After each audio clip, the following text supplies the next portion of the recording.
Hello everyone. Starting off by saying I've already made like 5 minutes of this video. My SD card had a glitch, said air, shut down, went to pull the footage off of it to see where I need to take off from there, and it was all gone. This was originally wrapped. I could cut it right there. This is the box it comes in, but this, I have to say it all over again, is the Ender Extender kit that makes your base a 410, I believe it is. 410 by 410 does the build plate. Does not extend it the height up. I don't really like printing for over 17 hours because everything just gets tired of printing and I have skips or something. I could slow down the print, but I don't like going over 17 hours, so I bought the Ender Extender kit that goes up off of Amazon. It was a lot cheaper than off of this guy from Texas. And then this is the Ender Extender kit with a glass plate in here somewhere that does the base plate. I'll hopefully put a link in the description below. Hopefully this is still recording. Finally got my light set up and everything, and then I have problems like that. And now you guys won't stand up by yourself. There you go. I think you're standing up. So far we've gotten this far. I was hoping it would come in like a foam formed box, but it's not. So I already went ahead on the first video and I was opening these, saying that they're very nice and strong. So this was in there. I already pulled out that one, so there's 3 in here. This is what was on top of it. Feels like the same quality of material, same kind of stickiness where it shows your fingerprints. There is the pre-drilled holes, little nifty holes there on the end. Each one has that. I'm probably moving too fast for you, but I don't want this to be too long of a video. I'll be unboxing it in this video, and if this video is like 50 hours long, most likely I unboxed it. Oh, and this was also on the top. I was worried if it came with the wires or not. We'll get to the wires at the end of the video. So here's another bunch of stuff. I'm trying to keep them separated because I've been told this takes a whole weekend to do, and I'm not looking forward to it. Didn't take too long to come in the mail, about a week and a half. Did come with shipping, tracking, but the tracking was, as soon as I found out I had the tracking, it was already at my door. That kind of sucked.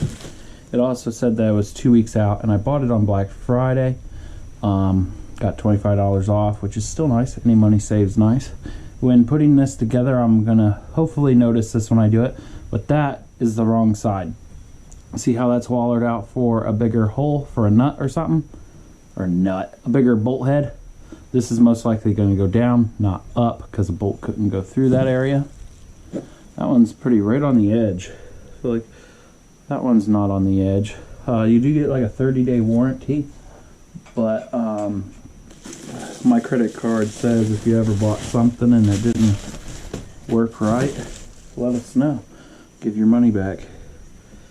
There's a nice beam. I'm assuming that goes across the bottom from side to side. Over here would be your display. Over here would be your left side where your Z-axis is and everything.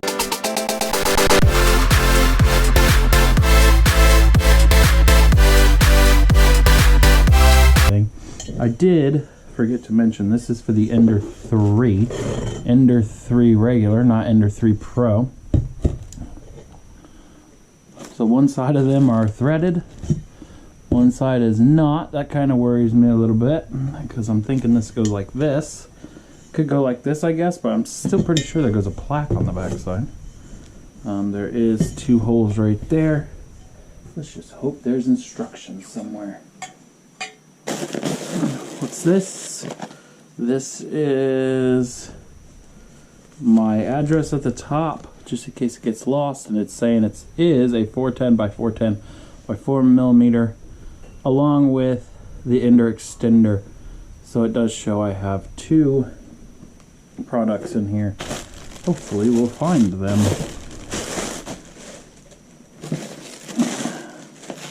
I'm assuming this is the glass. Oh, that's light. I went ahead and bought the glass because I have awful time. A lot of it has to do with humidity, and I use a magnetic build plate with a just stick glue. I have no problem. Now when I take the exact same thing and leave it at my buddy's house, which lives in Pennsylvania, which has a different humidity, is that a word? Different humidity. I don't have to use anything. I can print on the plate all day long and it sticks perfectly. That is a nice chunk of aluminum. Most of the price of this is probably going to be because of this chunk of aluminum here. Shouldn't be warped or anything. I gotta pull that up to look at it. I must say it is warped. It's warped pretty bad. It actually warps down and up over here. This side's high, and this whole thing is like it's almost like a hot dog. I'm sure there's a huge glare on that. I like that them are recessed in. I'll put that to the side. Quickly, we're getting down to that's it. You pay all that money and that's it.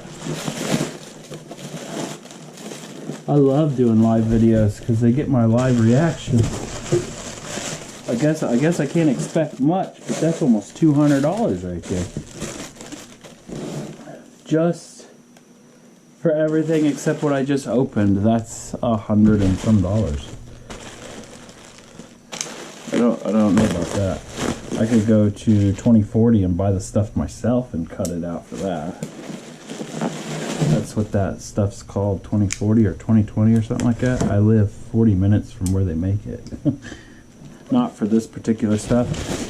I live next to a place that makes this stuff. That's what I'm talking about. They make this stuff for Chrysler, because Chrysler is very heavy in my area, and computers run on this, just like this robot does. But the computers that build your cars and all that run on them things. I think it's called 2040, 2020, whatever that building says. Ain't that fancy of a building, but I just wanted to buy it this way because it's all pre-drilled, no hassle. Now this should be a big chunk of glass.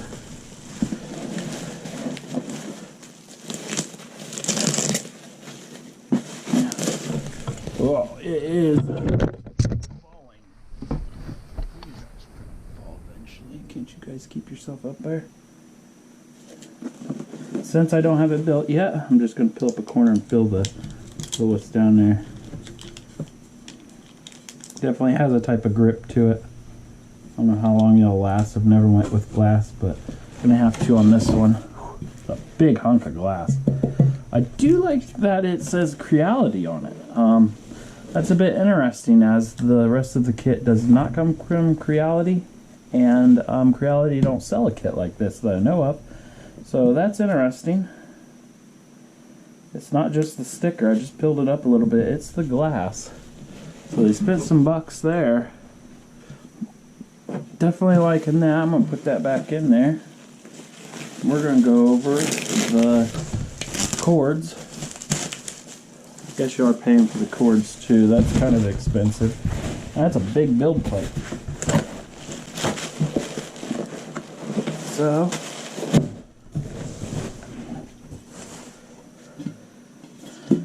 that's about how big you're going to be building. That's huge. Don't look like it would take me all weekend. I'm a bit all that's my friend. Let's get you down to a lower height. There we go. Are you still recording? Good. Just give me a little prong, making sure you don't fall over. Okay, here we go. Let's see what all's in here. As we figure out what they are, let's put them back in. Yep. Whatever this is. And this is 3D printed. Can you see? Yeah, can you see the lines?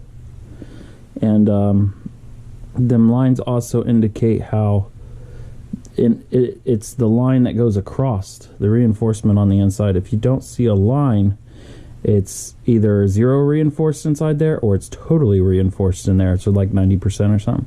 That to me is less than 10%. So whatever this is, it is built very, very cheap. And that feels like it'll fall out. I think that's supposed to fall out. Yeah, it's barely held on there. So whatever this thing does, because there is no instructions other than installation guides available. I don't like this. I don't like how cheap it is. It must not do much. I'm sure it holds wires. Oh! Okay, now I remember what this does. I did watch the installation video a little bit. This goes onto your heat plate underneath, holds your wires out. That way they aren't getting caught because it's a lot bigger build plate now. Okay, actually I'm going to put them to the side. A longer tube, mine's direct drive. With it being bigger like this, we're probably going to have problems with the Z-axis sagging, or once it's done it falling down or something. But it's cool they give you another one of these. I don't quite need it, but maybe you guys do. Some old ribbon cable. That's looking like for the screen itself. It's nice it's all one piece and not an extension cable. Extension cable would have saved them a little bit of money, but wouldn't have looked as good for us. Here is the power supply extender. That's pretty nice. Looks like these two just plug into the board. That's actually nicer than what the board has in it now. So then we're going to slide into your motherboard, and that one most likely is just going to plug exactly where your old plug is, but into the power supply, I think. Don't hold me to that. So most likely, nope, I lied. So that's going to plug into your heat board, which you're using the same exact heat board, heat pad, whatever, underneath the build plate. You're using the same one. They do offer bigger ones, but you're going to be using a lot more power. And there's going to be a lot of inconsistencies where the heat's at with the smaller build. But I do a lot of PLA, more than I do ABS and PETG.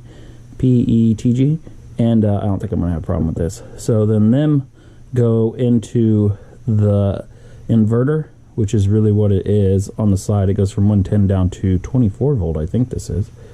It's a nice 14 gauge wire, so that's pretty nice. It's not 16 or 18 gauge. But yeah, I've had that apart before, and it's not as hard as you think. I should have the video soon, or on the end of this one.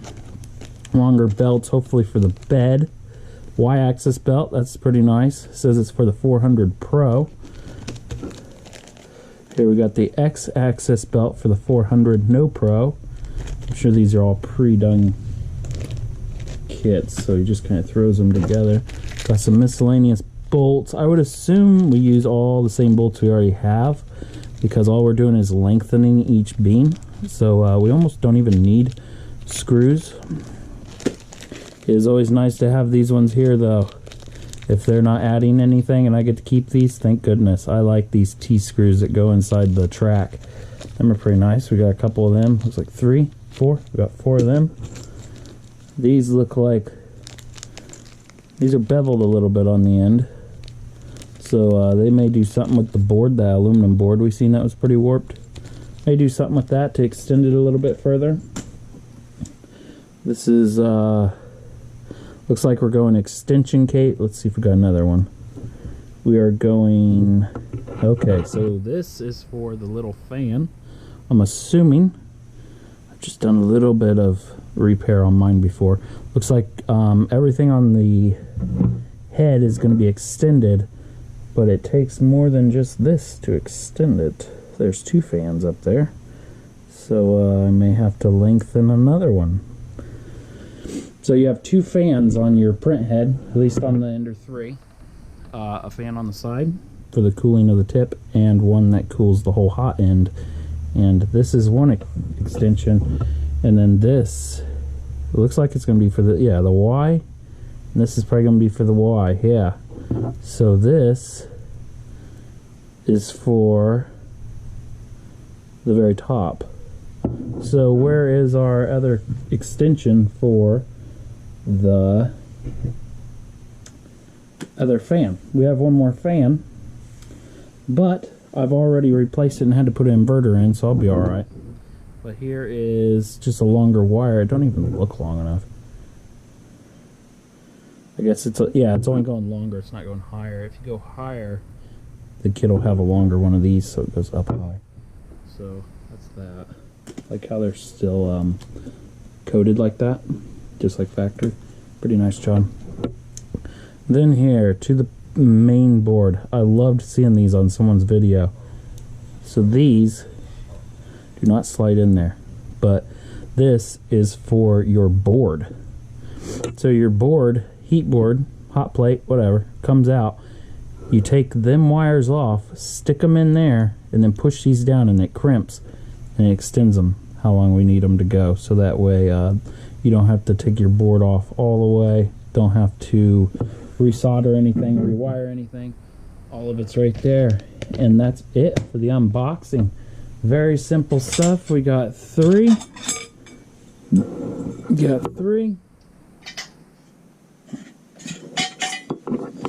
2 more pieces with absolutely no instructions on paper. They totally rely on you to scan their little card, which is nice because it is a video, and they hope you can do it that way.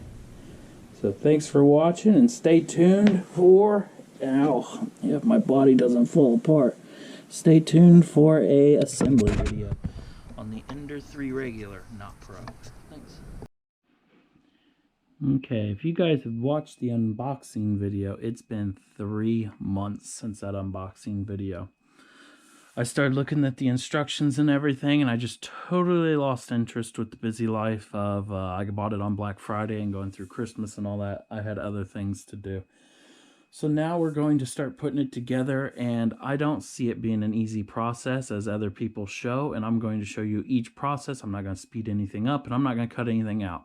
If you guys see that a frame has been cut or something, that's because I'm going back to the instructions, and I don't want you guys to see it on film as I'm staring at the instructions they give you. Which here, I'll bring them up. Here's the instruction. There's the instructions they give you. And yeah, it's kind of like reading a doctor's note, really. So I will be going back and forth, and hopefully I make the best video that's out there. It won't be as good as a lot of people, how they zoom up on all that. Editing is just such a pain. But I figured out a few things that are pretty important. So this is the bar that your hot end rolls on. It would be this bar right here. Now this bar has holes to where that wheel goes through. Now if you notice on this side, this has a bigger hole on this side, but on this it has a littler hole.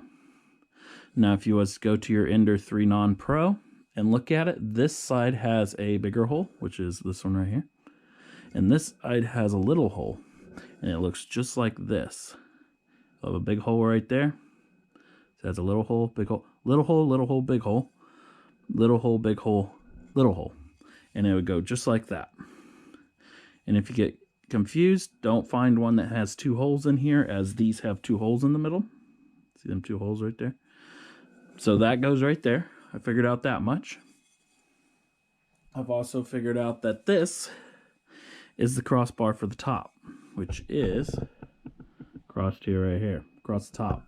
Now my Ender kit has the extender that you can buy on Amazon to raise it. I really don't like printing over 17 hours.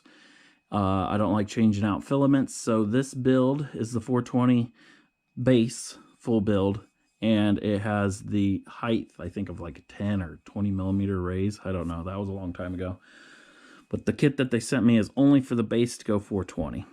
So the difference between this top bar and the 2 extra bars that we still have left is this bar has the 2 holes and no other holes in the bar. Now there's 2 other bars. These 2 bars have 2 holes in the middle. Now these 2 holes that are in the middle, they also have 2 holes on the side, so it kind of tricks you. If you see them 2 holes there and them 2 holes there, you're like, oh, that's the top bar. But no, it has 2 holes in the middle.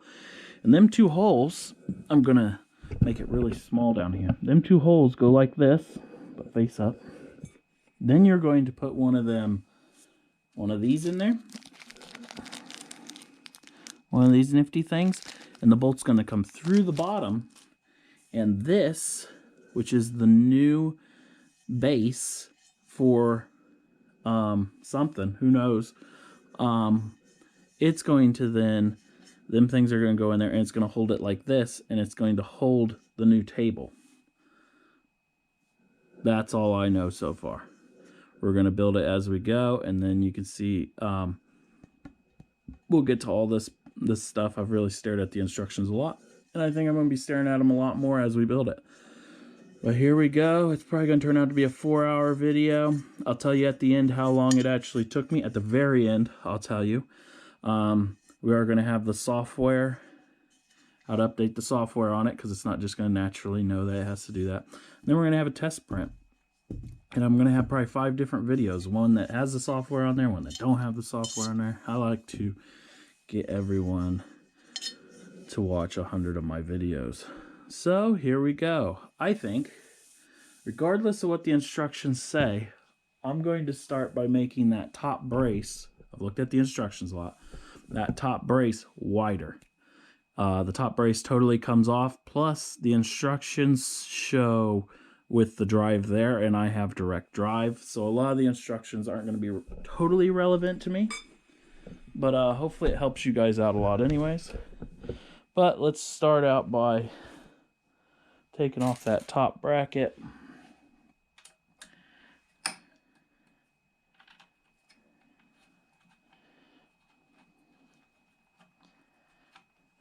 Now the sidebars, which are originally right now the big 4x4s, I'll call them a 4x4. They're not going to be 4x4. Well, they're going to be like the sides. I don't know. It's weird. The instructions are so weird. The instructions aren't really that good when you go on their website anymore as of February 2022. It's 2022 now, isn't it? How are my screws falling to the ground? I'm using the tool. Also, I'm only going to try to use the toolkit that came with my Ender extender, my Ender 3 non-Pro. I don't really see the benefits of the Pro. We're just taking out, we're just tearing apart the top right now. And take that off. I don't know in the video if I'll put this back on. I don't really care for that thing. Okay, now we need to flip it over. I'm taking this whole top part off. Instructions want you to do it a little bit differently, but I don't. Gonna take the power supply off the back.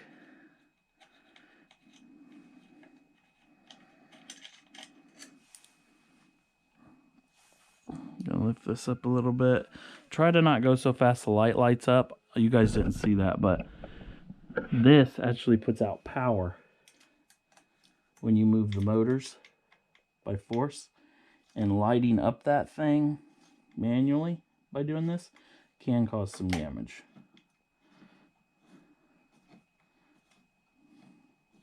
Just 2 screws here on the power supply. And the power supply is just going to drop out. Just going to unplug it. It's just a standard unplug. Nothing fancy there. Going to put that to the side. Now I'm going to flip this thing upside down and take... My stuff is even... Oh, I lit it up again. My stuff is even still in here from my last couple prints. That's how fresh I'm doing this. Okay, now there's a screw there, screw there. Hopefully you guys can see this. One right there, one right there, one right here, and one right here. That takes off the whole top. As I'm taking that off, the crossbar that supports the hot end, it will come down. If I was to try to take it off the top, since I haven't extended the Ender extender up already, I have higher supports than the standard one. My cords would kind of like stretch out, and I don't want that. Also, I've seen something. I don't think it's going to become an issue because everything seems to be more elevated than what it was. But this cutout for all your wiring, it is not in the new kit. But we will see at the end if that's a problem. or if it's raised, which I think is what's going to happen. Now, I watched that one guy that's Australian. He does an amazing job, but he skips so much stuff. I've watched every single one of his videos on the Ender Extender 3 kit, and he's amazing, but he skips so much. So I'm hoping with my video... Ah, man, that's a mess. Let's get all my tips and crap out of the way. There's no better way to empty that drawer, which I won't be able to use anymore. I'm going to have to come up with a new one. Like and subscribe. That used to go on my end. Okay, so now it's free floating. If I just slightly hold this and unhook the Z-axis, this should all just kind of tumble down. I'm going to unplug the X-axis. Gonna unplug the Z-axis motor. Gonna unplug the one that makes it go up and down, this motor. I'm gonna unplug a lot of. And then that all should just not come out the bottom because the motor's on there. So we're gonna reuse these. Make sure you know which way they face. Actually, I could leave this together just like this. So I'm gonna go ahead and take off this screw and this screw. The only thing we're getting rid of at this moment is this top bar that I'm taking the bolt out of. This top one here. It won't be used anymore. You have to put it somewhere where you know you won't accidentally think it's for the install. Which I've noticed that at least my older bars, they are a little bit more black looking than these are shinier. Now we're going to put it down with the cutout. See, they cut it out a little bit. It's kind of shiny there. The other side don't have a spot for the bolt to go through. We're going to put it with the cutout spot up. So, and that thing's huge. That's how wide it's going to be. Do not strip these out. Meaning, if they're hard to, you screw them in with your finger first. Then you use the tool. Don't use a drill. It's aluminum. You can easily make the threads disappear.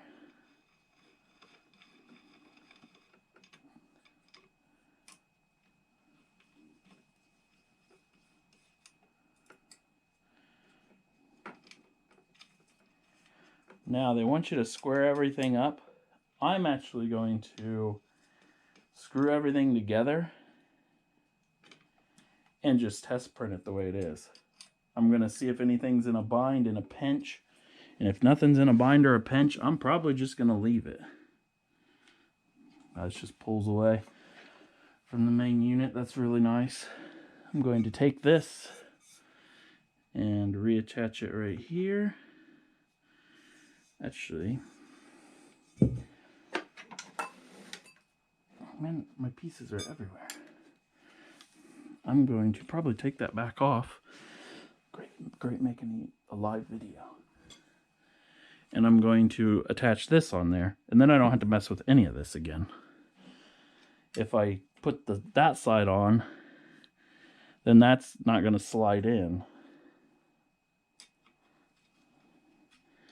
So I've totally messed up like everything. And this is really hard to do on a camera.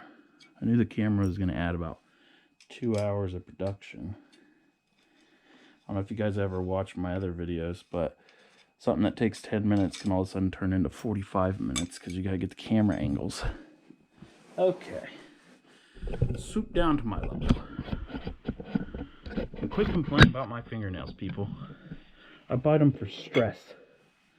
Okay, so we can take this off, the Z-axis, when it comes down all the way. We don't need that until the very end. That's just a sensor to say when this comes down all the way. We can definitely put that back on at the end. That don't look like it's going to change too much. Plus mine has to be adjusted. Well, now it should be a pretty flat board. We're going to be using a glass board. That just comes right off. Put it to the side.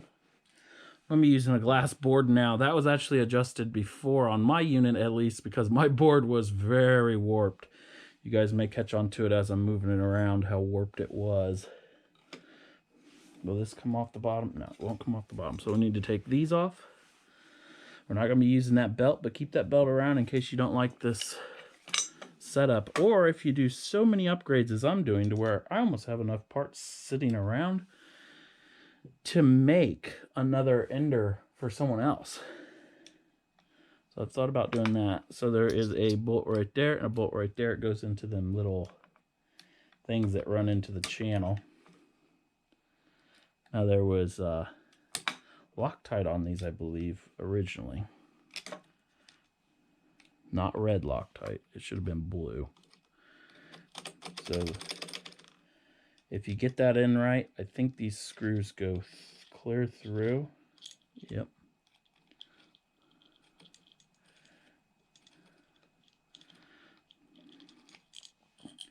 Okay, so that I just took off. It's going to go on this new one that is that much wider. About that much wider. You guys can see that. And we got to match it up. It looks like it's a little, big, little, and it looks like it has that pointed this way. So we're going to flip it and drop that. And that should go right on there, and it should be a twin, just wider. Now coming up on the software, I know you guys are skipping through this darn video. The software, I'm not showing you how to set up the software. I'm going to go to where it's already set up for the Ender 3, but it's going to be a fresh copy of the Ender 3 software. It's not going to have anything where it's like a BL Touch or any of that. It's going to be a fresh copy, so it'll be the exact copy you guys have. But if you want to know how to set all that up to use that software, I already have a video up and going, which is the best video out there right now. Most videos skip around a lot, mine does not. And that video tells you how to install the software for the Ender 3. I'm going to take this off here.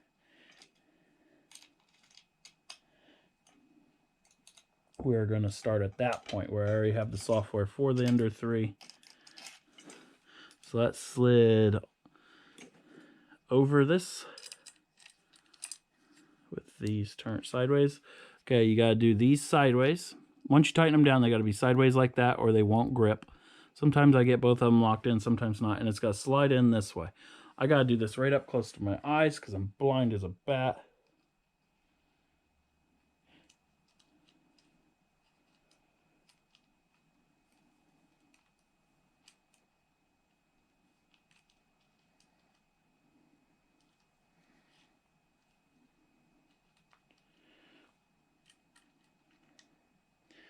If not, they won't tighten down as good. Okay, I got mine in there. I'm not going to tighten it all the way because I still got to put the belt around it.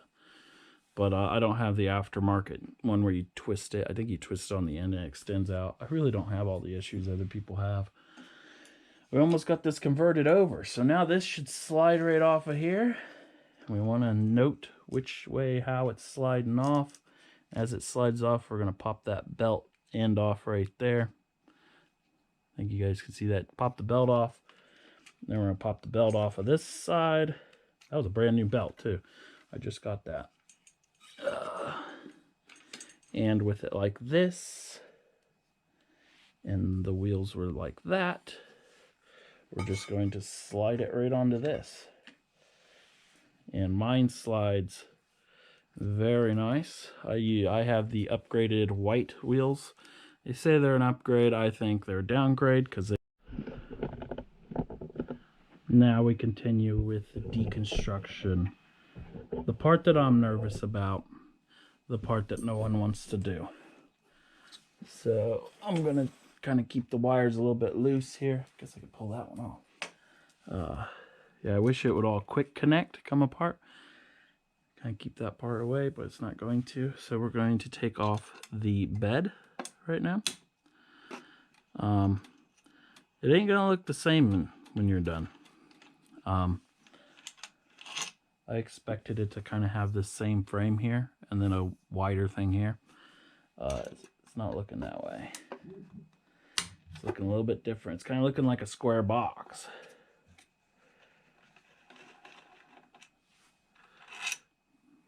And this should just pull right off. My little add-on box that can't go back on there because it clips in the side and the other side. It's not going to go back on there. Pretty cool because it said my name and said junk on the end. Kind of like that. Jake's Junk. That was pretty cool, but no more. Got cobweb in the side of this. How did the cobweb get to where this thing used to be? Okay, so I'm going to sit that upright. It don't want to sit upright, so we're going to unhook all the wires on that so it'll go away. There we go. So far we got 3 pieces here. 3 amazing pieces. Now we're going to tear this apart. Now what I was saying were them new upgrades. How did that get in there? Look at all that white. Watch this. I'll wipe it away. Look at that. That's on my finger. I don't really like the upgraded wheels at all. Never have. Don't think I ever will. But, yeah, here we go. So this is the new piece that all this bolts to. And I know this is only single wide. This is only single wide. This is going to be double wide. But you're replacing this metal bracket. The new metal bracket is in this cardboard over here with a new bed and plate. And you're going to be... Don't hold me to that because maybe we're using this plate but putting them out there. But they will fit onto this as the instructions say, and I hope they're correct. So now we need to take off the end so all this slides out. I may put new wheels on it as it's kind of, maybe they're bad already. Who knows? Let's take this off. This is non-adjustable. So how do you know where to put it on the new one?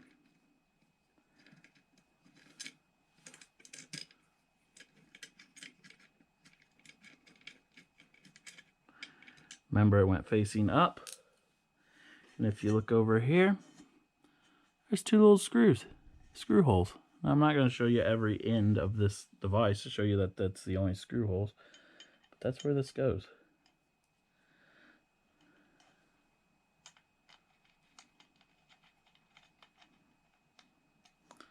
And if you screw both of these in, it should just line it right up. Right back to factory specs.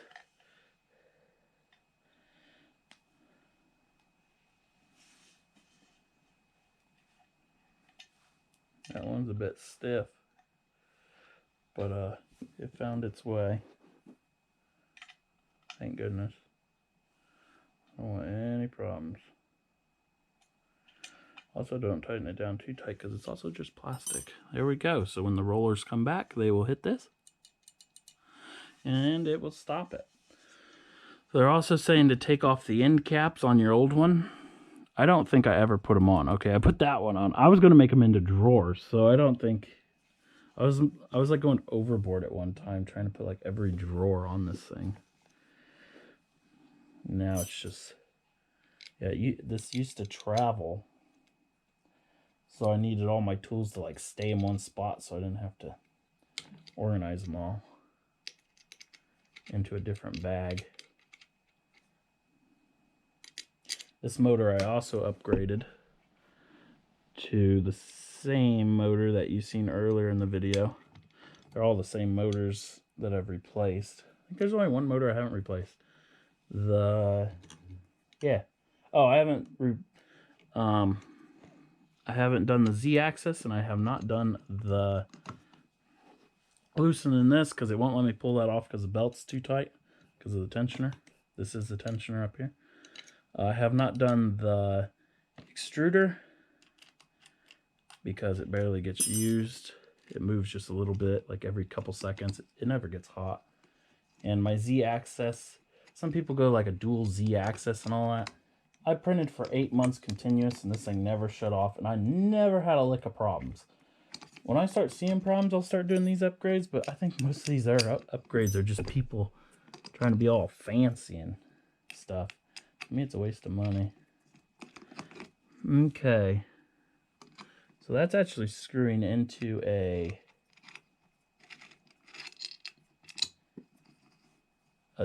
pre-drawn screw hole.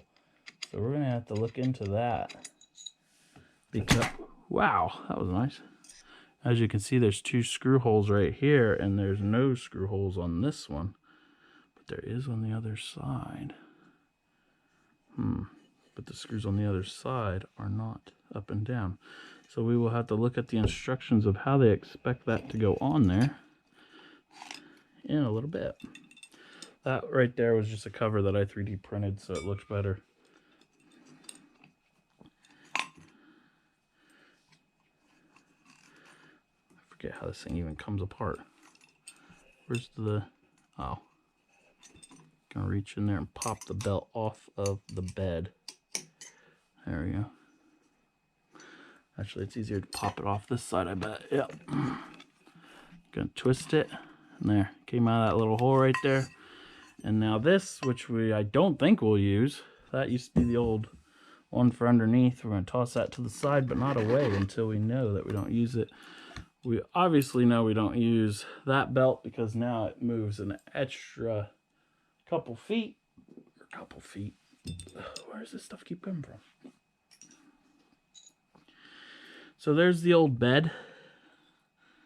We're still going to be using the same heater. There was an upgrade to get a different heater. It makes a lot of sense to me if it came with a 420 board heater, because out here it's not going to be the right temperature.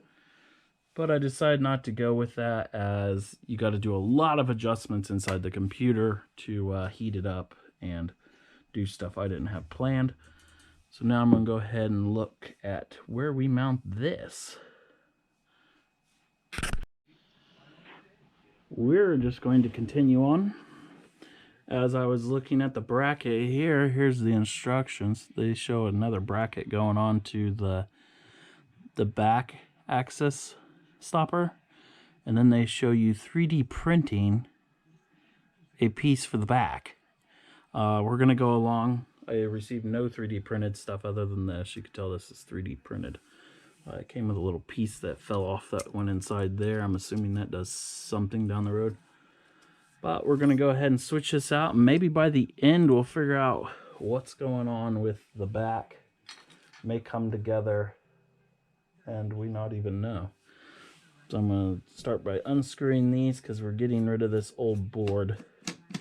My old board has a magnetic board on it. It's not going to be the easiest board to take off.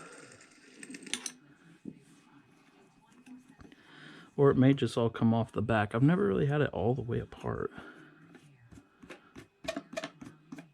My board was getting super warped. I was hoping I could stay with a magnetic board, but the cost effectiveness wasn't really worth it. I have upgraded springs on mine because my old ones were getting kind of wore out, and as I'd print on one side they would actually start sagging. It was pretty crazy. So kind of remember how these are like this. So that came off of there. We got the new huge chunk of aluminum right here. I think it's aluminum. And they give you 4 new screws, so I don't even need to pull it apart. I'm pretty sure them are the screws, or what, they probably want me to reuse them, don't they? So I had, you know what, I better just reuse these, as they're pretty cheap on this kit. Let's see what they do if I put them through there. Nah, we can use them. They wiggle a little. So this little holder right here is the old holder. And now I understand how that clip goes in there. Still only going to be using stuff from the kit to build this. That piece that we had, that's the top clamp for this. We just got to get it to open. And then it's zip tied, so we're going to need some side cutters. First thing we're going to need that's not in the kit. I'm I'm probably going to just use a knife. Try not to cut the wires. It's not that big of a zip tie.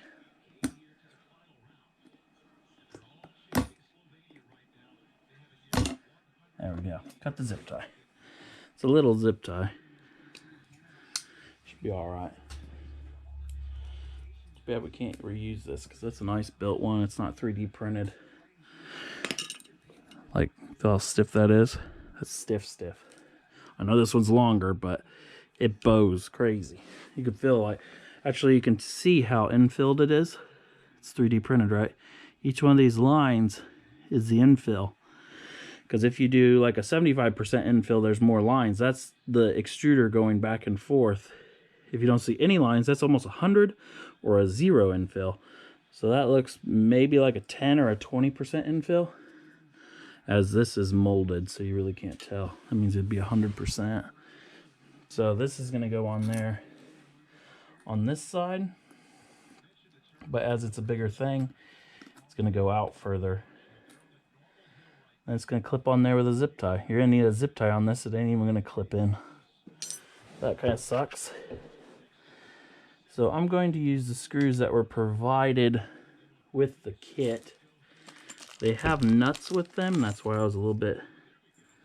They even have little washers with them. Gonna screw them on here just in case I don't use them. And then later we have to use them. I'll take the screws out of the old one. So there we go. I gotta pull this mat off of here, the heat pad. And we gotta take the whole thing off, don't we? So I gotta take off my hole.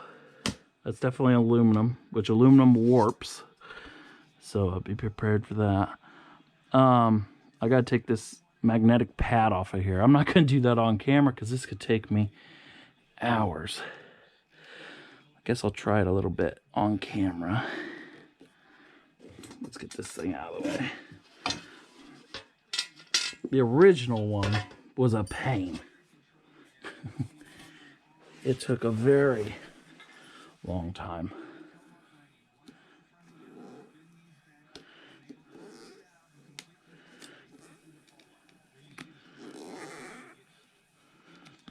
There's one of the screws. I'll put that screw over in this pile because it's an extra as far as I know.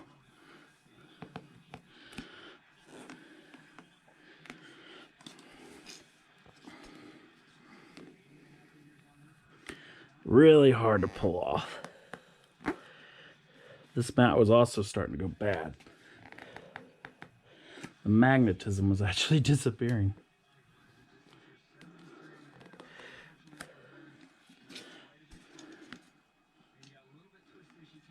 I wonder if I push them bolts through, if it would.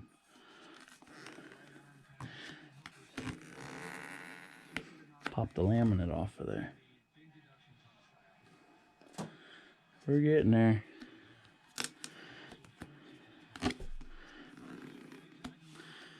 Okay.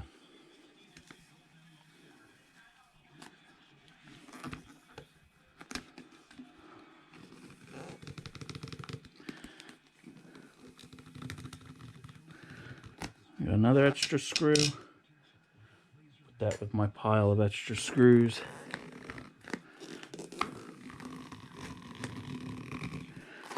This pulls off hard, but very nice compared to what the original one did. Last one left so much residue.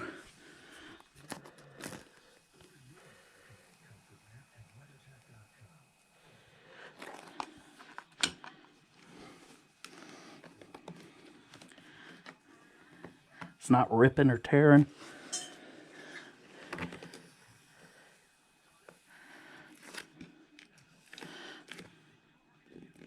I did have thin spots. Oh, it ripped. No, the tape's starting to... No, it's not a problems thing. Please, just come off. Guess I could heat it up with the hairdryer. But it's coming off so well.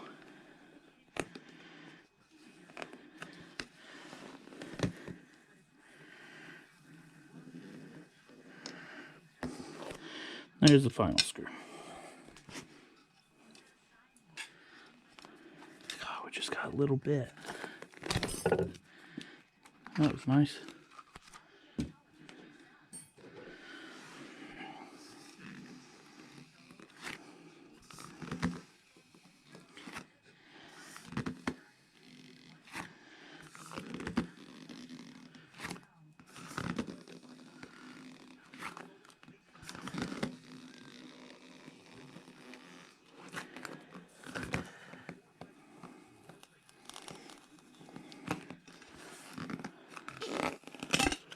Wow, I wish you guys luck on getting it that clean. I really do. Feel sorry for the people that have the old one. The other style where it's just a matte. Most people have just glass, so that shouldn't be too bad. So that's our plate, our heat plate. I'm gonna leave that little bit of glue on there. Don't think it's really gonna hurt anything. We kind of had to know which way this was facing out. Looks like it needs to flip up this way. Actually, it don't flip up that way, does it? Oh yeah, it does. I was just a bit confused because that's recessed in, but that goes down to the mechanism to hold everything. And then this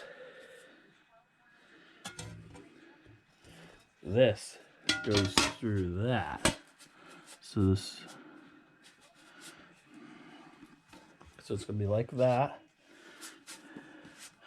Let's line these screw holes up. There we go. There's one at least. Let's go ahead and use the new ones. And then we can pivot off of that bolt to put in the next one.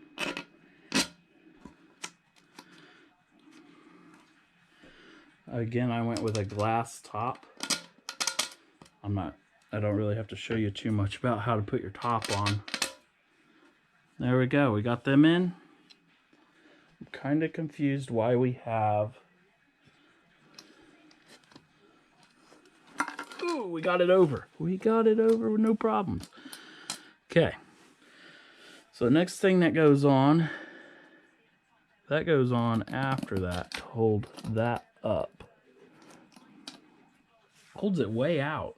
Seems like it holds it further out than what it needs to go, but we're going to have extensions on these wires. I almost would assume if I took that off and put the little one on there, it has enough on here to where it wouldn't affect it, but we're going to do what the instructions say. I'm actually going to look at them again real quick. So they're actually wanting me to put the washer on here and then put the bolt to hold these on. That way nothing moves. If this was something that needed to be done, I would have thought it would have been done before, but my springs are also bigger than that. So my springs are probably gonna... So here's a normal spring. There's my new springs. See how the original spring is a bigger hole? It doesn't quite go over a nut for sure. So I don't think we're gonna have a problem, but it's kind of weird. They're altering it from the original. Now this is not going to be easy to tighten down as the bolt is long. So I'm gonna go get a socket, but I will show you that what's in the kit will work, I'm assuming. So that's all that's in the kit. Oh, hold on, I got one more wrench. So it's not the wrench that does your hot end. It's not that wrench. It's that wrench. So it's still a wrench that's in your kit. But if I was to do this, well, you're gonna need a Phillips screwdriver. That's not in your kit that came with your Ender 3. So you're going to need a Phillips screwdriver, and I would go get yourself a deep well socket instead of this. This is gonna take forever. I'm gonna tighten these, then we'll come back. Sorry about having the TV going on that last segment. I didn't even notice. So, read the instructions a little bit. It says you may not even need this. If it's included, you can use it. If not, you can easily print it, or you can use the original one. I wish I would have used the original one. I think I would have had to take it off either way. But the original one just looks like it looks fine. Like right like that. I don't really see a problem with using the original. The new one goes so far out. I think I'm going to put the new one on it just because that's the kit. So I had my left. I'm going to use all the springs that I was previously using, which all mine are yellow, but one of these had a white one on it because my board was so warped. I had to use that. I don't know why I really had to use that spring, you think? So who knows where all my stuff is. We're going to put the spring back on, and we're doing it totally wrong. We forgot the plate. This plate, because this plate has to go just like that. But that ain't all. We have to move these out. So don't really have to do this on camera, but take these bolts out, and I guess we're moving them out to the outside. These must move out there. I'm gonna move these out there, keep them right there, and we'll see. Okay, so I put them all the way out. They ended up going all the way out. So these, I know I'm skipping a little bit, but these actually go into the bigger holes. These go into the littler ones. That's all I've done. Just figured make the video a little bit shorter there. So I'm going to go ahead and tighten these down just with the wrenches provided. Now these can be over tightened because then the wheels won't spin. I'm going to over tighten them to where the wheels spin a little bit. Actually, these don't over tighten. Whatever ones I had up on the top, on the y-axis or whatever it is, I've over tightened them before and they don't spin. These spin. So just tighten these down. I did flip my wheels because they were worn out on one side, but they're still good on the other. That way I don't have to do all this over again.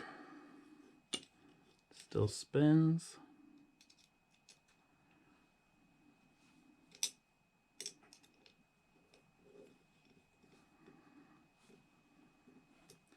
There we go. That's that. They're all straight. Let's make sure it goes onto this bar. Back here's the stopper, so we're going to put it on like that, just like it would when we get it all together. Look at that. It rides nice. There's a gap in between right there. Can you see that gap? Yep, there's a gap in there. So it's going to ride nice and smooth. I just got to be sure to put this on the correct way. Can't put it on like this. I don't know if it even goes on like that. It's got to go on like this because the belt feeds into that spot. So we're going to put this on here.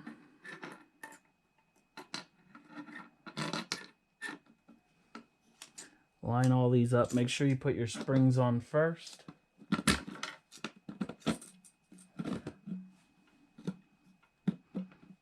There we go. Now these will go on here. Feels like I'm doing it backwards, but I don't think I am. I'm going to screw them down until the thread is showing. Going to do a cross pattern, that way it doesn't pop it off. Again, sorry for my TV running earlier.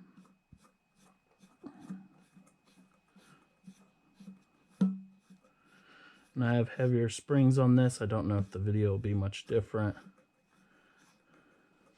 I like the heavier springs a lot, and I would recommend them. As you put weight on top of this build table, your springs kind of give up. Not give up, but they aren't as strong as the build goes on. Especially if you're like me and I built a capsule and I was putting stuff in it. and it definitely weighted down my build plate. I may switch that one over to the original spring, but I can do that at any time. There we go. The wire will just come out and be zip tied around that. They did give me a little cover for it, but we'll deal with that later. Now that'll flip over and go right into this after we build the rest of the frame. But you guys need some more juice in you. You're at 2%. You guys are all juiced back up. We have ran into a problem with the kit I was shipped. So I've looked over the instructions just to make sure there's nothing that I really need to look closely to and do now. And we are missing this bracket. If you watch the unboxing video, you could see that I unboxed every single thing. That is missing. And these two are missing. They're in red. It says for non-pro only. That's the bracket for the back piece, which I noticed was missing, and we're missing that. So whatever the Y-axis tensioner, Y motor mount. And then this is called printed in-stop mount, non-pro only. So if I would have had my printer together before I tore this apart, I would have printed it. Instead, I'm going to contact the manufacturer and see what happens. And if we have any problems, I'm going to have to tell my credit card company to issue a refund, and I'll probably buy the parts on there just before I do that. I'm probably going to see a problem because when I actually emailed the person originally about all this, they got back with me on a private email, it seemed, instead of like a side email as a business one. So it seems like somebody just in their back garage, which is no problem as long as I get what I need. But since there's some stuff missing here, I'm going to need that shipped to me. It's not my problem that they didn't ship it. And it should be in the kit because this is a non-pro kit if you've seen the unboxing video. So, back to what we got to do now. We have to take this apart, and this middle beam we will not be using anymore. As far as I know. The more I keep looking at the instructions, just the worse it gets. We're going on about an hour and a half now doing this. The recording takes a little bit. We're actually in 2.5 hours, but recording and between recording and sending texts to all my friends, you know, if you don't get back with them, they think you're dying. That has added some time.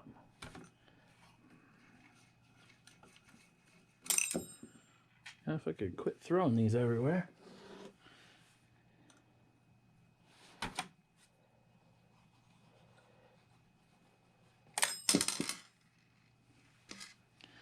And then this one should just pull right off. Now these little silver things, them are mine, not yours. Don't have to worry about them. They actually turned out kind of ugly, so I'll probably just keep them all. But I'll blow that out a little bit. That way it's all clean for the future. Just gonna take all these out. I can always put them back in. That way it's easier to do. There we go. That's ready to go. Now this is gonna turn in, instead of it being an I or an H or whatever you want to call it, this thing is going to become a square. A nice size square. So, do we need that? I don't know. Let's throw that over there. We're just tearing it apart, hoping that we know how to put it all back together now. Taking off the front screws here. Now I have a GoPro that records every print I do. That goes right on here. This is actually the mount. You guys probably won't have this. That came off quicker than I thought it would. Taking off the screen. That way it doesn't get damaged. I'm going to take that screw out, which is a tiny.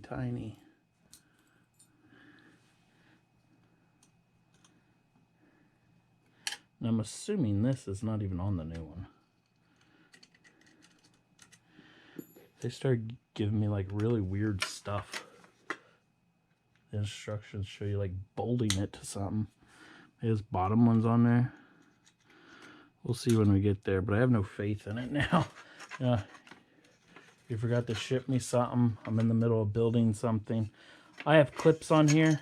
Just slide them down. I'm going to reuse them clips if we need to. Best things ever. It hides all your wiring. Now there's no return. We got to get this put together. No, when I go to build something, like I'm doing this video right now, I am ready to build it. I'm not ready to wait a week for you to ship me something in the mail. May have to get on a Ender 3 3D printing thing and pay someone to even print it for me, which would even be worse. Like, I don't want to do any of that. Okay, I assume we're not using this anymore, but we will see down the road, as it has our screw hole for something. Oh yeah, our screw hole right there, our cutout area, and the screw hole on the other side. Chuck it to the side for now, though, because it is wanting us to use these, which at the beginning of the video I showed you it's not the top rail because it has these two right here. Now it is saying this side's cut out, so you're going to want to put it like this, where these aren't cut. Okay, the cutout, I'm going to just discuss it right now. The cutout, see how it's cut out so the head will go through there? That's what we're going to talk about, cutouts. These cutouts need to go like this, and these cutouts in the middle need to face down. And then they need to go on here. Here's the padded side. Then for the Ender 3 Pro, they go down here. Ender 3, they go up here. It goes up higher. So we are going to do that clear around off camera, putting them on the top, all 4 of them, and then we'll be back. Even if I was doing something off camera and noticed something, I'd come back and tell you. These screws are too long originally that go through them. They're really nice because they're painted black. The new ones are kind of just galvanized. These bottom out on something in there. I guess you have to thread it clear through if you want to use these, but they give you a little baggie, and they give you some smaller ones. They give you these, but I'm not going to use them as it'll scratch up the paint and everything, and most of this will just stay in there anyways. But yeah, just make sure you put it on the top side. And these ones screw right in. The other ones screwed in and they bottomed out. I'm like, well, what now? I forgot there is screws with the kit, but I am still yet to find them 2 brackets. I may have to rewatch my unboxing video to see if they were in there somewhere, maybe. I'm going to go ahead and take the longer ribbon cable that they give you. I'm pretty sure it's for this. I'm going to go ahead and plug it into XP1. We are going to be at a standstill in this video, but I'm probably going to put it all together and put it into one. But I went and watched my unboxing video, and it does confirm that I did not receive all the products that were supposed to come with it. I contacted them with email just a little bit ago with the 3 parts that are missing that I showed you guys a little bit ago. And we'll see how they get back with me. Amazon actually has the bracket for $22. The company that I bought this from has a kind of like the same bracket for $16, and it seems like it comes with the motor too, but I don't want the motor. I got enough extra motors. I just need that bracket, and I don't know if I really need the 3rd bracket, but I definitely need the Y-axis because I can't even put the belt in. So I got almost all this done. Just see me slide this in here to finish this. I'll make more sense of it when I pull it out and show you guys. I got all this together, and then I was like, well, shoot. That's got to go in there.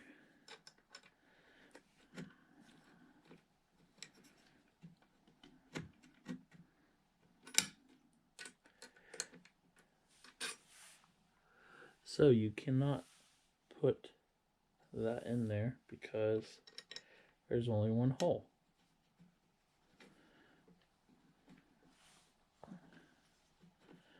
I don't know what they want you to do right there, but I am just going to put 1 screw in it to build this thing.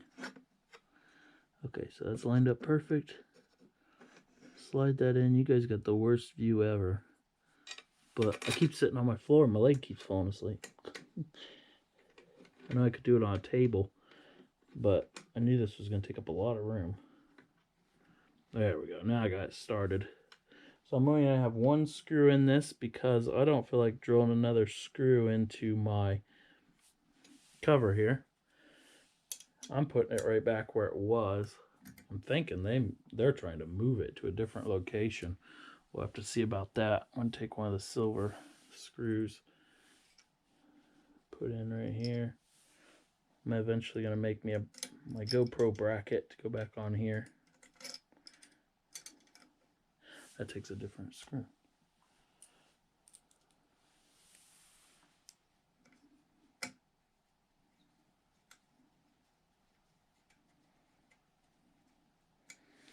And there we go.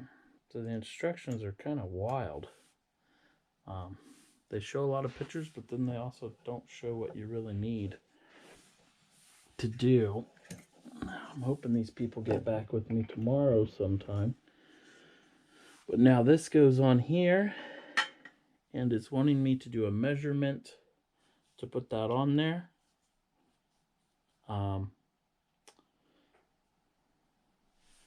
We're going to have to put that on there and just slide the bed on there because all this stuff now is obsolete.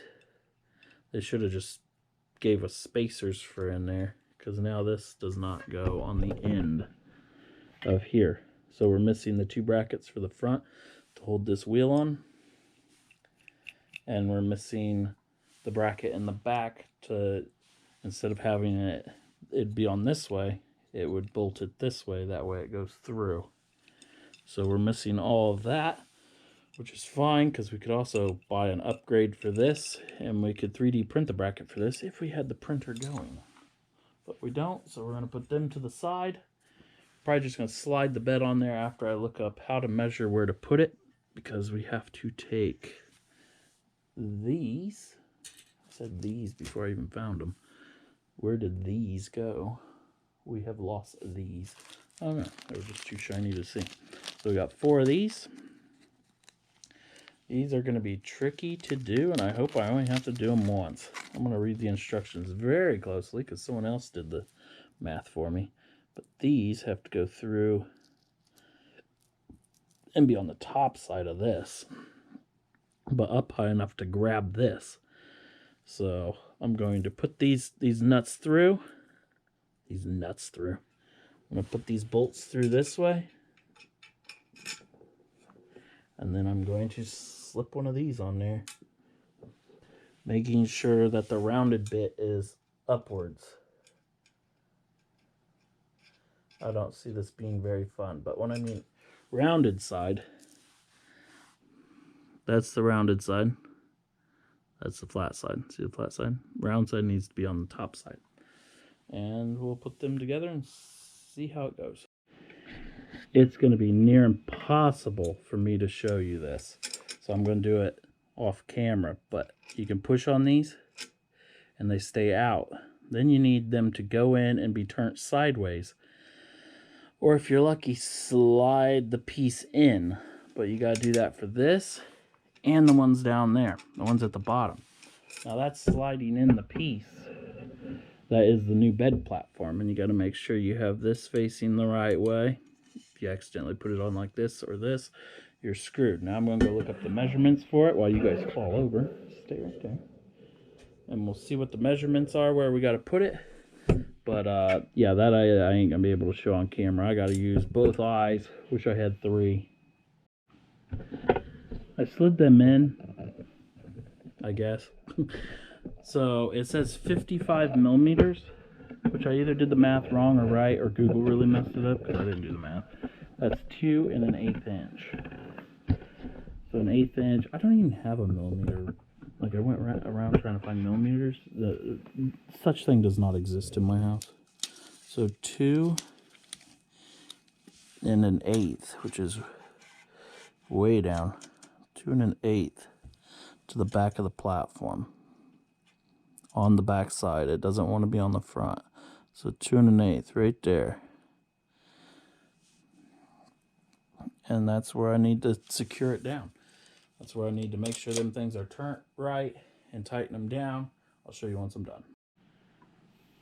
Okay, I got them all secured down. It really isn't that hard, and if you start screwing them in, they kind of half go in themselves, and then you just tap them, and they go in the rest of the way. There we go, 2 1/8. We'll also make sure all this is square eventually. Kind of looks square to me. But if you put these up here, these are pretty square. That one's off just a little bit, but that's all right.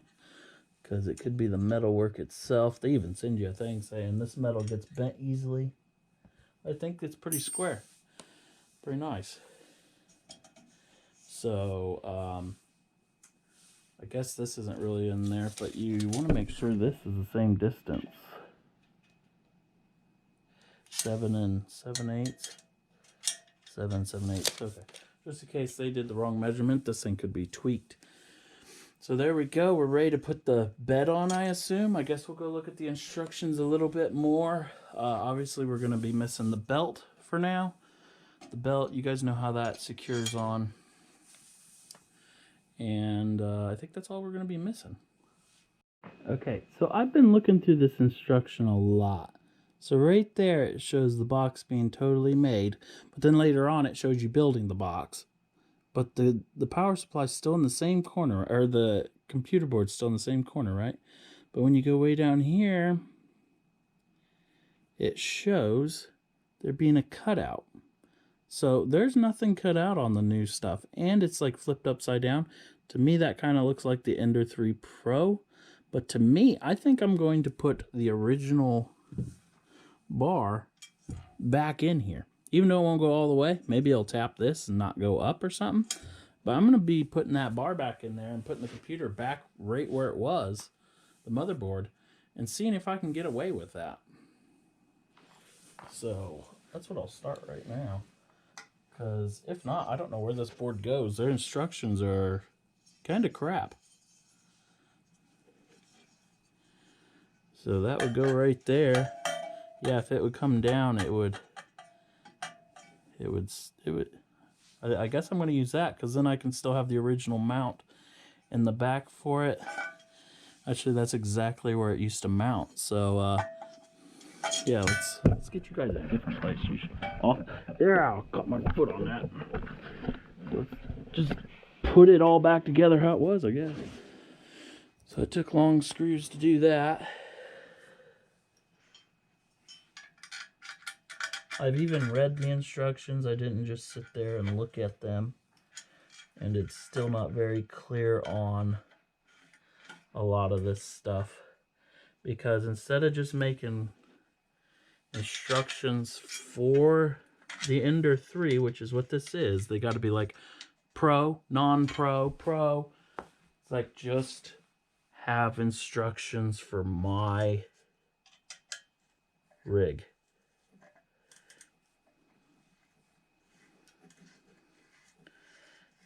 Instead, I'm reading something, then I get to the very end, and it's like, oh, for non-pro.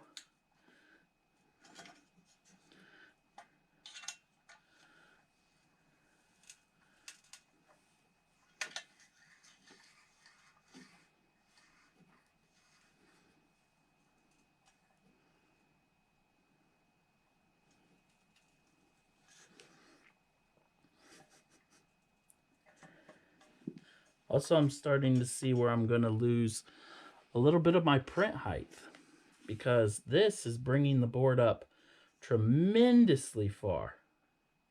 Tremendously. By inches. I'm losing so much. And they don't tell you you'll lose all that. But this is where the original build was. This is how low it would go down. And this was actually down here further. So we're losing that much.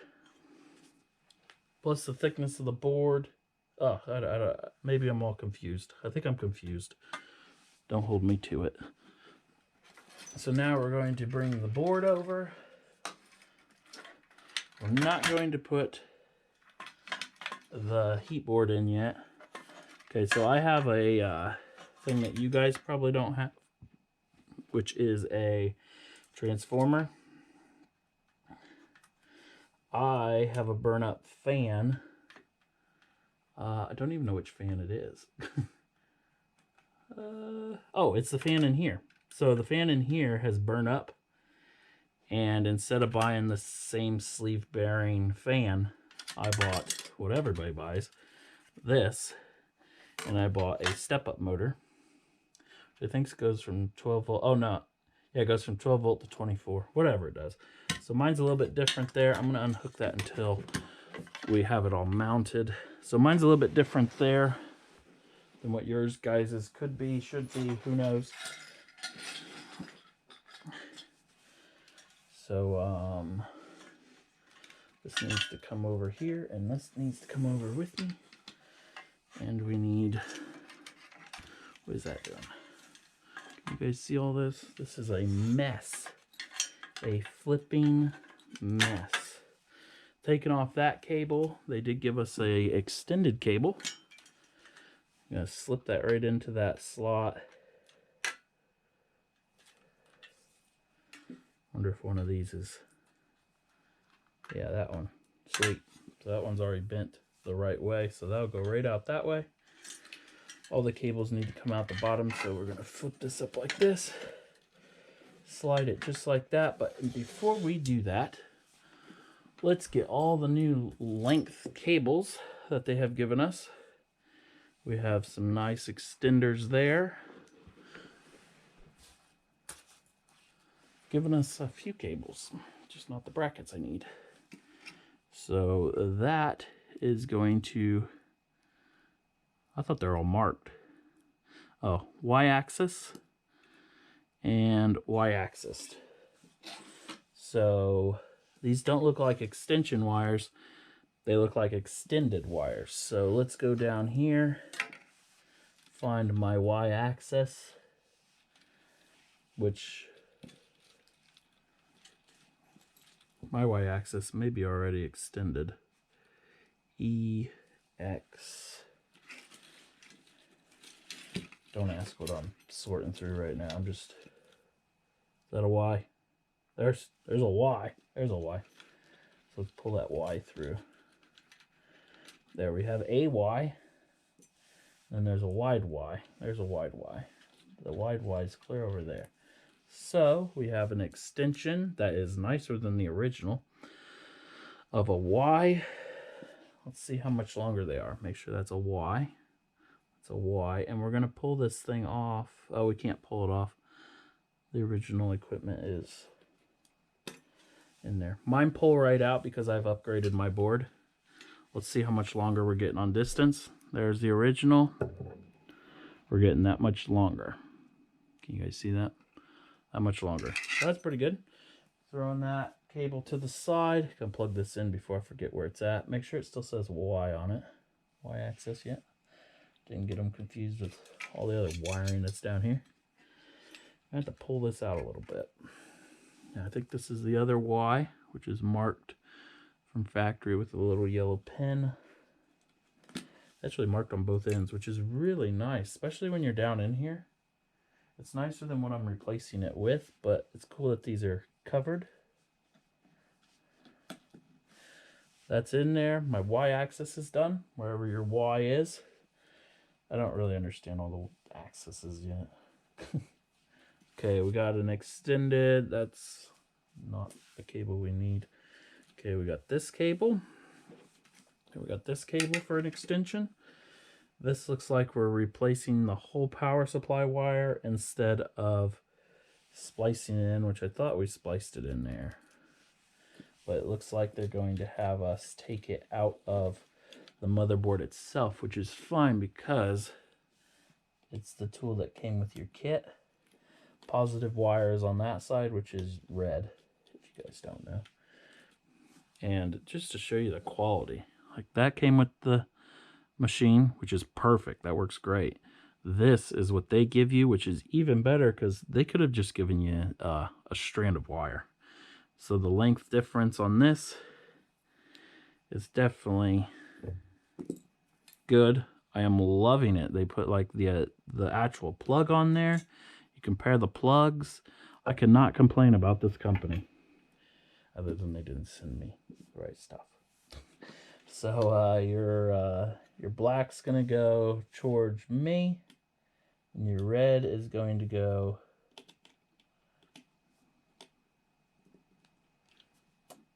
towards that way. Now you can tighten these down too far. I've done this before in the past, not on this board, but just snug them up so that they don't pull out. It's not like you're like this thing is going through a humongous earthquake on that part of the product. Okay, and our next thing to extend is this. Now looks like an extension. If you look at that, that's definitely an extension because this will plug into it. For what it extends, we don't know yet. Let's look through these. It looks like it could be for the fan, but the fan, what's this? We got an extra. Okay, so that's gonna go up to the up and down axis. The only thing I could see is nothing because it's all been replaced. Okay, so that comes out the back. Oh, we got this little cable right here. All my other stuff is going to the hot end. And if you're extending one wire to the hot end, I would think you would need to extend all the wires to the hot end. So I don't quite know what this is for yet. To me, it actually looks like a fan extension because it's only 2 wires. So it's not a sensor. A sensor would have 3 wires. Oh, well, not on this, never mind. A sensor on this is a shut-off sensor, so don't mind what I just said. I'm going to throw that one to the side. So now we have the heat board extender, which because your heat board is soldered on, they decided to give you this, which is the next best thing. And I have seen how these things work, and I love it.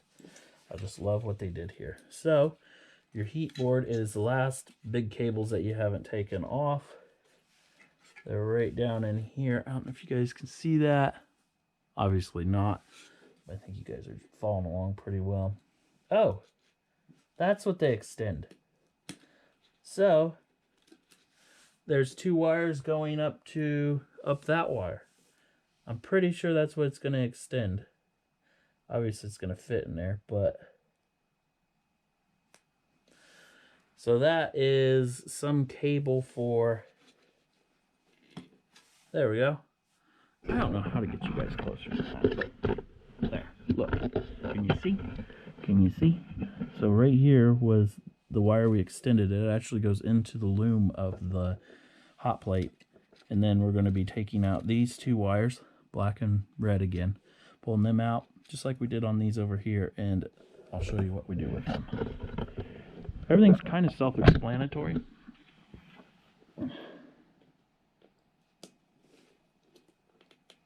So I'm lefty loosening them out. Again, these are already nice and coated with solder. So you're going to want these to line up. It looks like the orange is really the red. So you want this connection to be great because this is your hot plate. You know, push that in, secure that down, and it didn't work.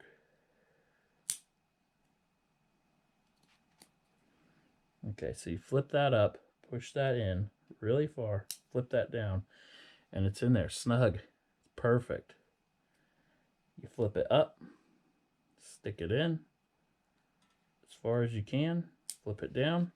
There you go. That's just an awesome connection. It looks like they kind of flip up like that. They're fine. You could wrap electrical tape around it. I don't think they're going to have a problem.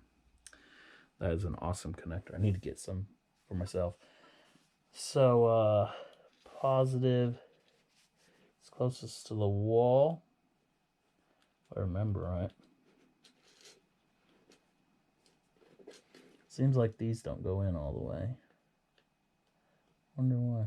I really like these connectors. Again, they're really nice connectors. They don't go in all the way on this. I have no clue why. You could snip the end of them off. I'm not too worried about them. Looks like the length is about equal for it all being extended. So there, everything's been extended, and we are ready to mount this back into the frame of our base. You put that down like that. I think that flips through that little area right there. We'll have to see. I definitely have to use different clips because that bar doesn't go clear across. There's no bar I can put in there to go clear across either because it's longer.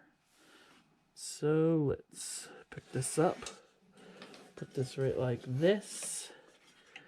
Bam, does it fit in there?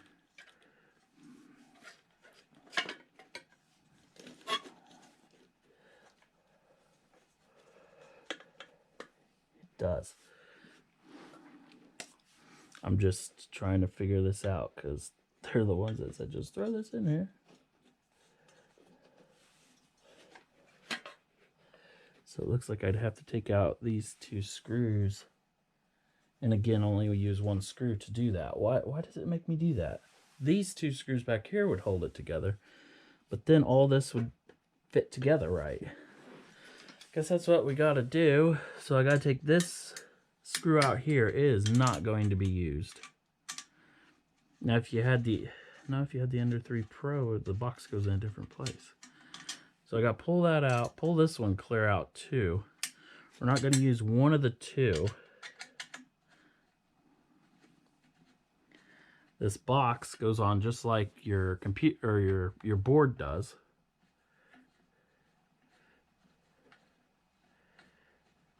My board may not even get to go there. I'm thinking it may be too wide. We don't know yet. We don't know anything. I keep assuming. Okay, see that slide right in there? Slid right up into place. You could always drill that hole out, which is definitely what I'll do. Since now I'd have to drill 2, might as well get the whole kit out. Kit caboodle. That way it's stronger.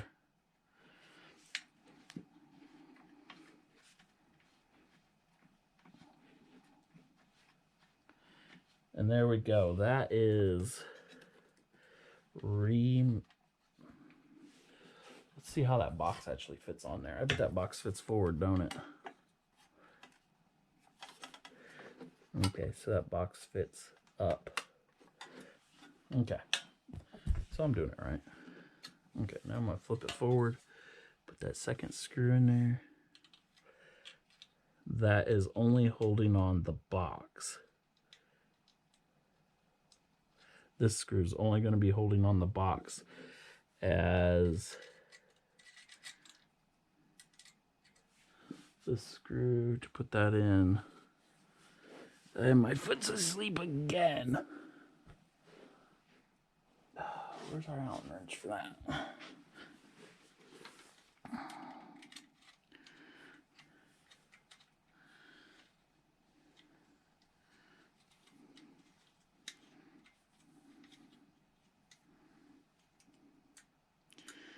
Okay, so we can't put that back in there because the plate for this is 2 bolts, not 3. So we'll drill a hole in that at a later time, but this is the assembly without doing such harsh work. Make sure your wiring's all right. That wire can't go through there. This wire actually goes right like that and goes over to your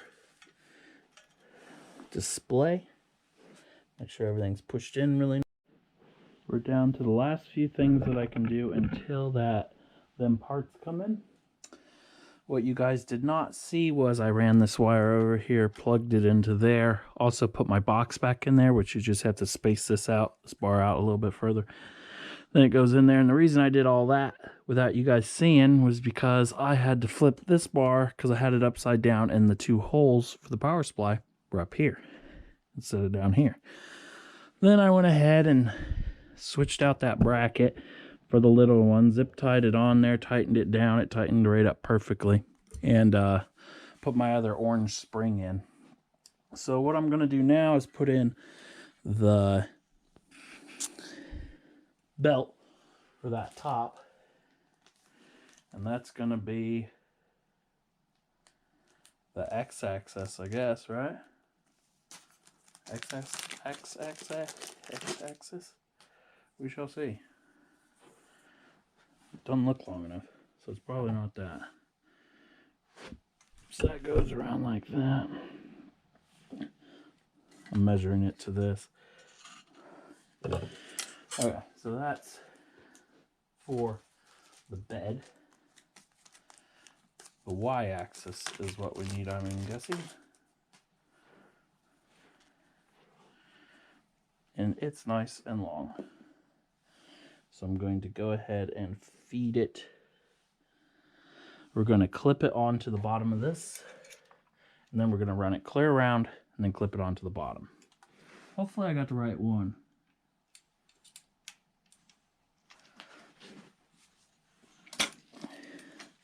I'm tired of this thing flying around hitting everything, so it's time to get the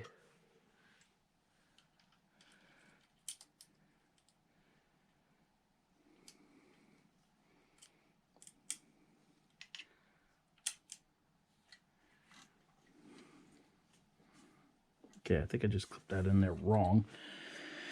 I need to clip it in to where it, and my light is not working. So for you guys to see all this isn't going to happen.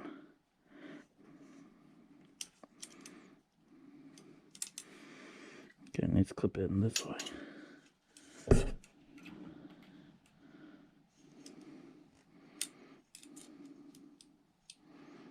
Clip in, and there goes my light. Hopefully you guys can kind of see what I'm doing. And then pull it tight, and then push it that way. And then you're going to want to feed it through. You got to do it so the gear material is facing down. That way when you feed it through here, which is very simple, it goes out the side of the motor, or out the side of the shield. And I got it above it. Hope you guys can see that silver gear in there, because I've replaced all my gears. Since you get new motors, they don't come with gears on them. So you gotta put the gears on them. Here, am I breathing hard? I'm fat. Fat and out of shape.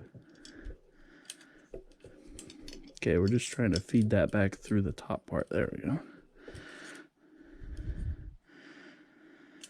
Simpler than it should have been. Or should have been simpler than what it was right there. Now that's going to go around the edge of the soft pulley on the other side. And then we're going to find out it's the wrong one. That's got to go underneath, dang it. So that's the one that goes somewhere else because it's longer. So we needed the one that does not say Pro on it. There's one that says Pro on it for some reason. We'll look at it in a bit. You guys can't really see everything, but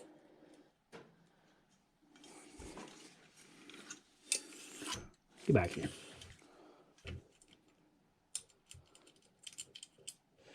Okay. So there was one that said it was for a Y belt 400 Pro, and there was one that said X belt 400. I guess you're going to want the 400, and let me compare it to the old belt, and it's much longer. Good.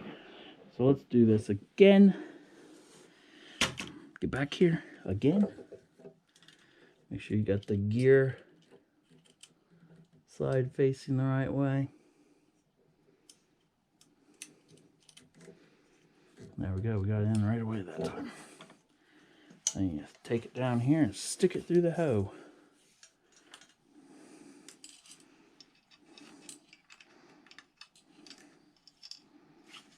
Hopefully it went on the bottom side of the gear. And then you feed it back through the top side of the gear. And that's how smooth it should have went the first time. Alright, we pull it tight, pull it this way. Then you got to make sure it goes underneath. And then roll it over. the hot end, or you're really going to be in trouble. I'm just going to pull that slowly because I do got stuff hooked up to the computer now. I'm going to pull it this way. I'm going to loop it over the nice pulley on the other side. It comes back and it's the right length. And the reason it has slack is because we have to then make sure it moves back and forth real nice. It's making that noise because we do not have this tightened all the way on the end here.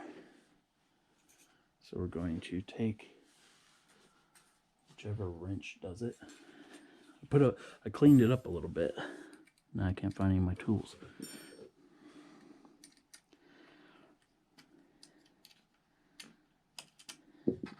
Slide that all the way out. And notice that one of them isn't even touching, so we're just gonna have to upgrade our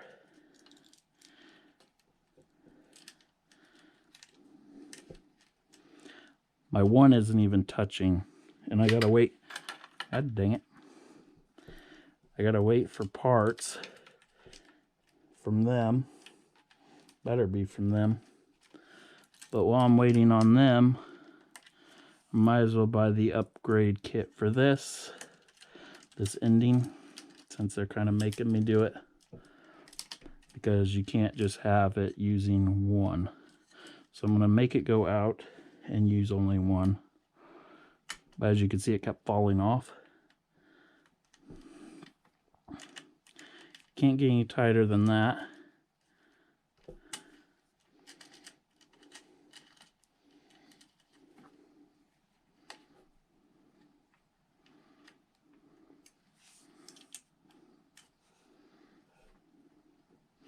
Okay, so that one's just dangling there. But it's going to move back and forth, no problem. It does seem like it's recessed in for some reason. So I'm going to have to, my pulley, I can take it off, but I could actually take it and move it this way because it's all the way in on the shaft. And that will bring this out and make it straight. I'll do that once I get this in. But you're going to have to upgrade this. Because now, if the belt was shorter, you wouldn't have that problem. But that's the belt that goes on there. Because the other belt had like that much extra. This one only has about that much.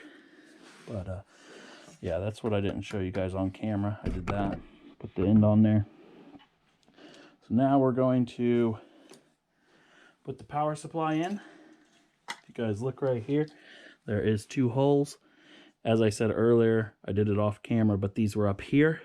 Just make sure when you're putting it together, they're down low, or you're going to be in the same pickle I was. And these will go back on there with this kit. So this was put together with these silver ones.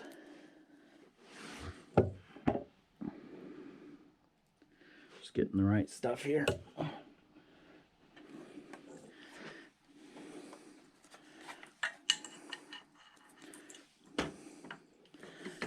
And you just kind of line it up, slide it through.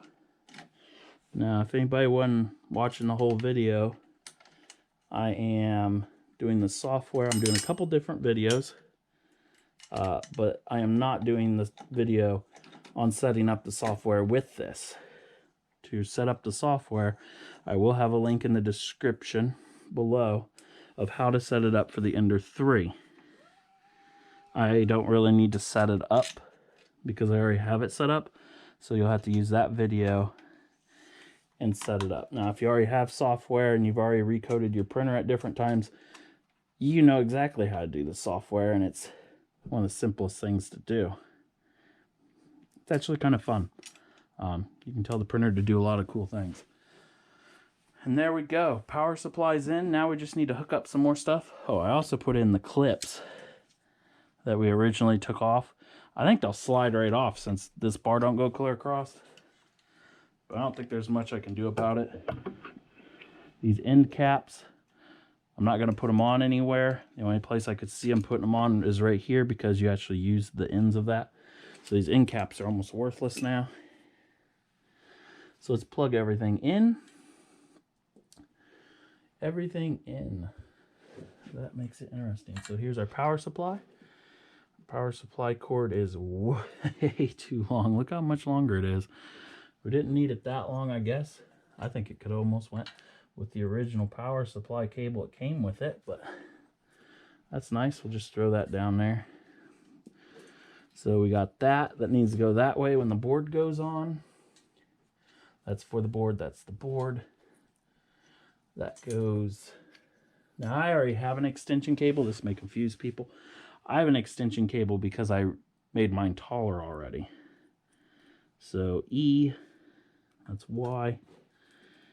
This E, E. So that's going to run the motor.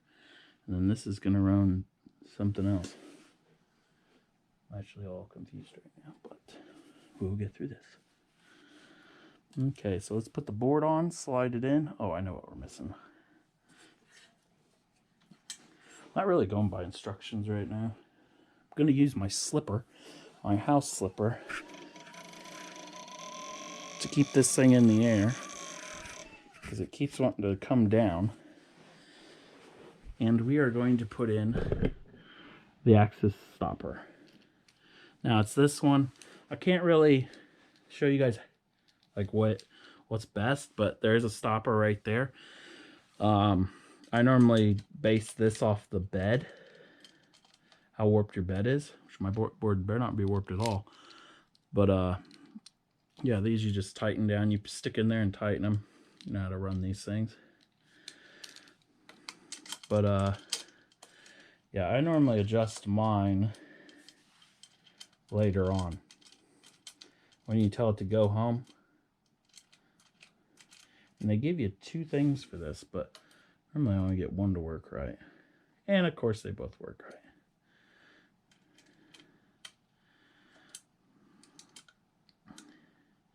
And that's going to be this little plug right here. You just got to plug that in.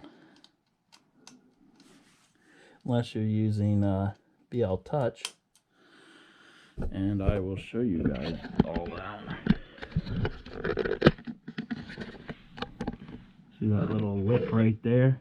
I just make it sit on that lip until I adjust it for the BL Touch. It's 2 o'clock in the morning. Give me a break. And then you got to slide this on there. No, you don't have to slide that on there, but like and subscribe. The ones we're missing, that's these right here. We need to hook these up. So this is your Y-axis, which is weird that it's going... So your Y... Okay, so this, they gave you a long Y-axis. This goes to that back motor, and the other one goes to that back sensor. So we're not using them right now because we don't have all the equipment for that. Because they didn't ship it. So, I don't like that knot that's in there. So we still have this wiring system though. So we still have to hook up our X-axis, our X motor. Right in here's our X-axis. And I'm going to use this to push it in. I'm going to line it up. Push it in. I think you guys could even hear it. That little noise of it going in. And plug in the motor. Self-explanatory. Plugs on the bottom side of the motor. That doesn't mean it wants to go in though. There. It went in. Everything is hooked up. This is hooked up. This is missing the table. Everything's going to go on this side because the table's going to go this way instead of going out the back. Now we can put the table in for the second time. Final time. Hopefully. Here we go.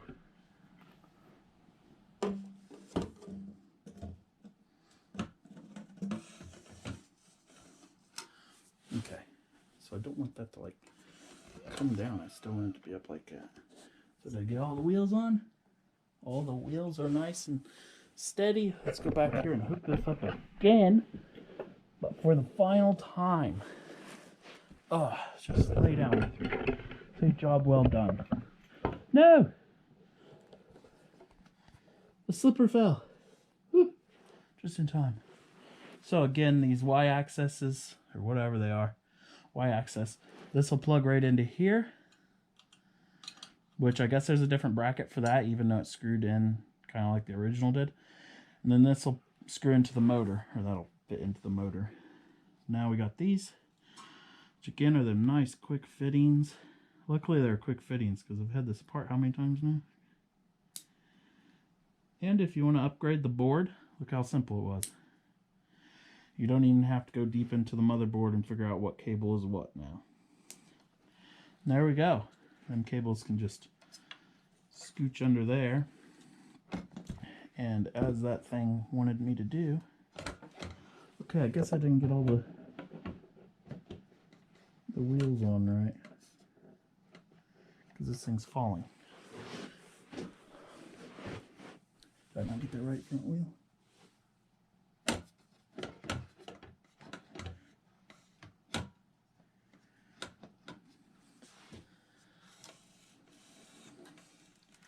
Man, it's such a tight fit.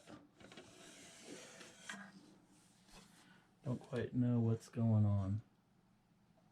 Why it's falling off. It fit earlier and didn't fall off. We leave white dust everywhere, which you will see later on in the video when we get to removing the bed. Okay, so that's on there. That's moving freely. And what's it hitting? Must have been how I was holding it. Okay, now the rest of this needs to go on there, on the end of this. So we're gonna look at it for a good long while until we figure it out. There's the old belt. You just want to toss that to the side. That is something you won't be using, so throw it in the pile of not used. I'm going to just pull this off the tip, off the top. I'm not gonna go, well, I can go really fast with this because the motor ain't attached to the board. It's just going to push off,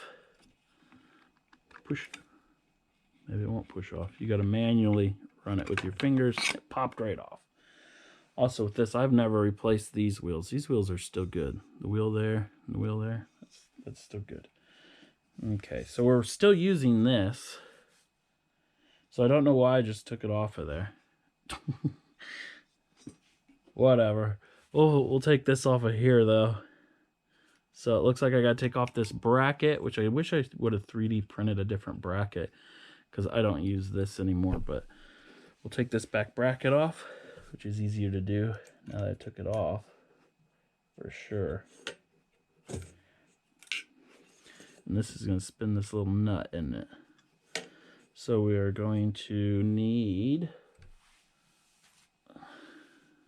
hopefully just the tools that are in the kit. Yep, tools in the kit still. Sweet.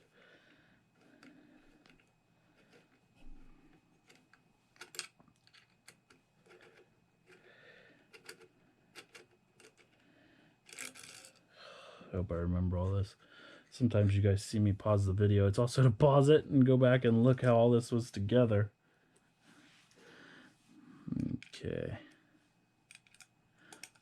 That one looks like it goes and screws into the actual board. The board screws into that. And it's going to spin. How am I supposed to get that not to spin?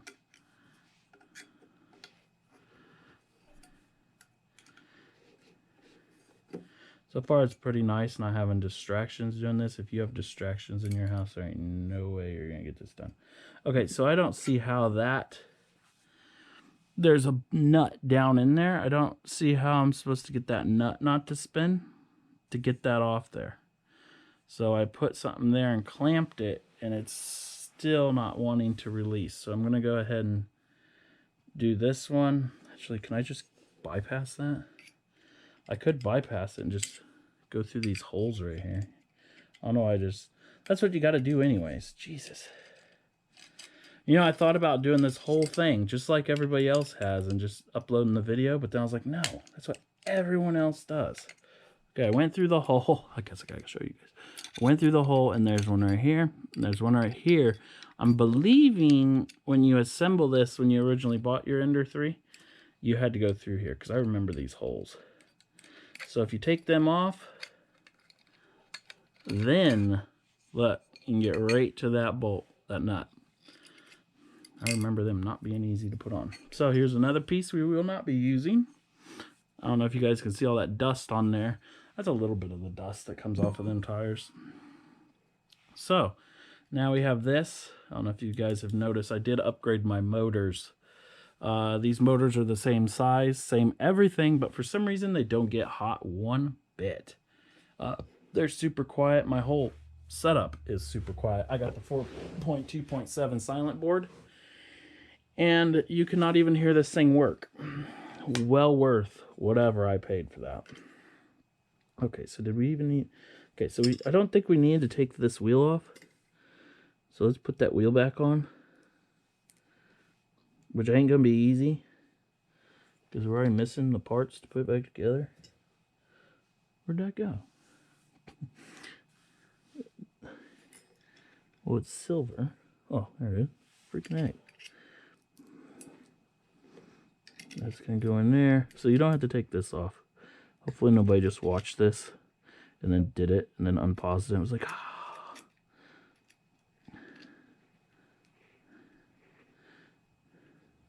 That's why you watch 3 steps ahead.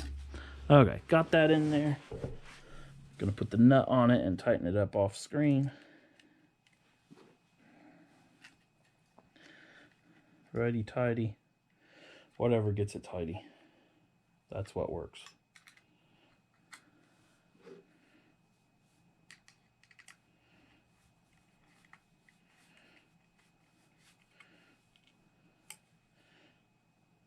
Now it looks like you can't over tighten it because it has the metal bushings. So just tighten it down. If you guys watch my YouTube, I've actually had one of these wheels fall off. One of the wheels on this fall off, and it kept printing, and thank God it didn't ruin anything, but it was pretty wild. Okay, now we got this whole thing. It faces backwards like that, and this goes on like, who knows? Oh, don't go on like that. Goes on like this, and make sure you screw that in right there with your hand. I don't have any lube on mine. I don't really have any problems with mine. And there we go. We just failed because we forgot to put that bar on first. So we got it all together and we know it works. So don't put that in. We got to put this on first. So turn this way so your hot end faces forward. And then this goes on the back side. And if you did it right, it should kind of line its... And, oh, I broke my thing. So we're going to have to get a new one. Oh, it popped out. That popped out. Okay, that popped out. How nice is that? How nice is that? That actually popped out because it twisted and hit it. Be careful. So I'm going to put the hot end facing down. This goes like so. I will have to show you guys when I'm done because this is hard. Put the little screw in that I said was probably going to be hard to line up. Yeah, I remember doing this when I put it together. I did not like it. So I'm going to do it off camera a little bit and then show you guys afterwards.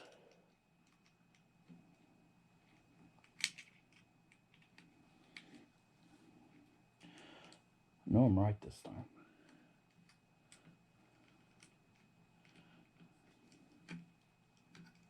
Oh, I actually got it tightened down. That means I was doing it right. Where's that other screw? Putting in the back screw. There's 2 of them that you gotta see through this little hole. 2 little holes.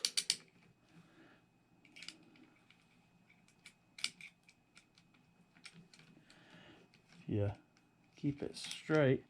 It should thread itself right in there. And it does. Got to tighten them down all the way because this keeps it all together. This pivot point does a lot. Okay, so the Ender 3 hot end goes forward. Wheels face back. Well, they're on the back side of that.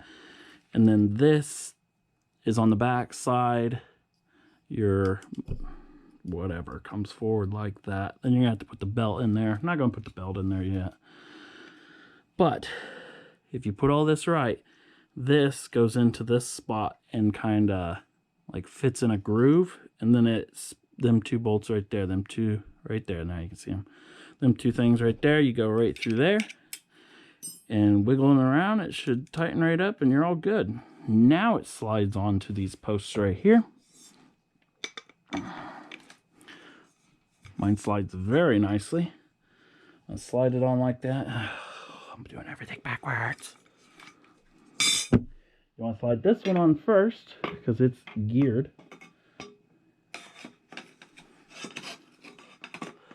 Scratching it all up. Ooh. Screw it in with your hand. And then pick it up. It should go right down, but I am wanting this one in there at the same time.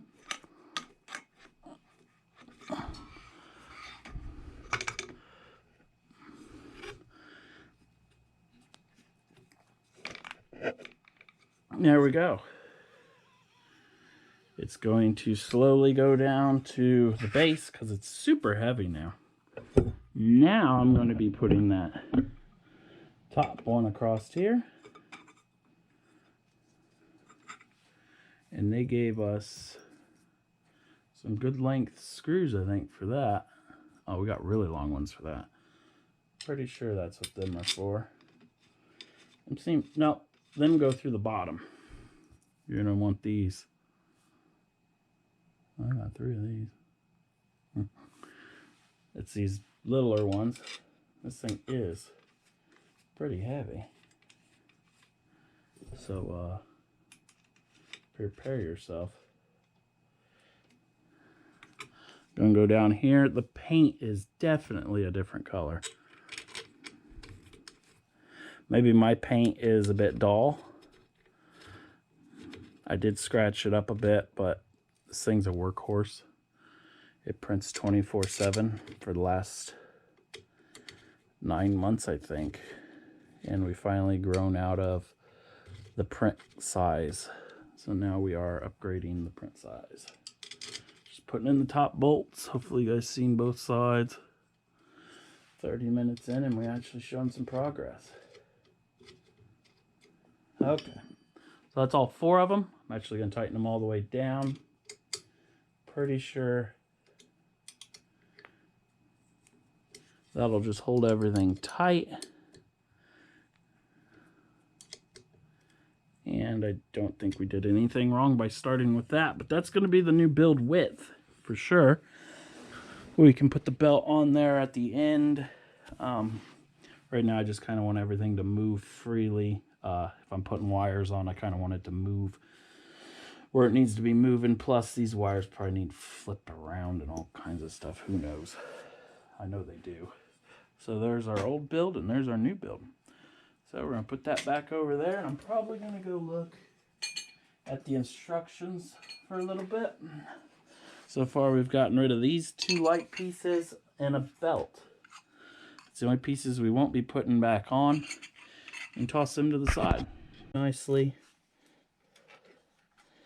And then I think it's ready for the lid. We'll put that bottom screw in first for this. I know there's some Z-axis, Y-axis, whatever that comes up to this top part. Yeah, this is one of them. That goes there, and then one to the motor, which is probably this one because it's short. So you're going to want to pull out your Z and your Z, your double Z, your Z stopper and your Z motor. And that'll run that right there. let's go ahead and put that bottom screw in. That holds the motor, or the box in. I'll show you once I get it in. Some of this stuff I'm just happy to get it in. See how it fell? Not excited.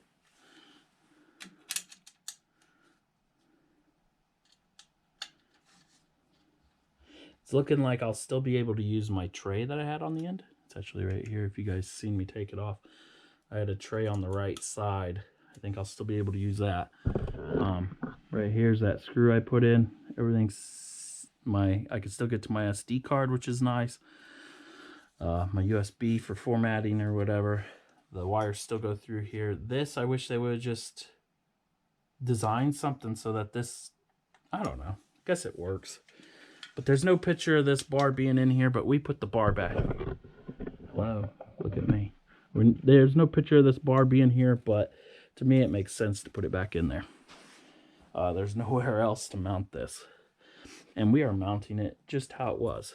So, plugging the fan back in.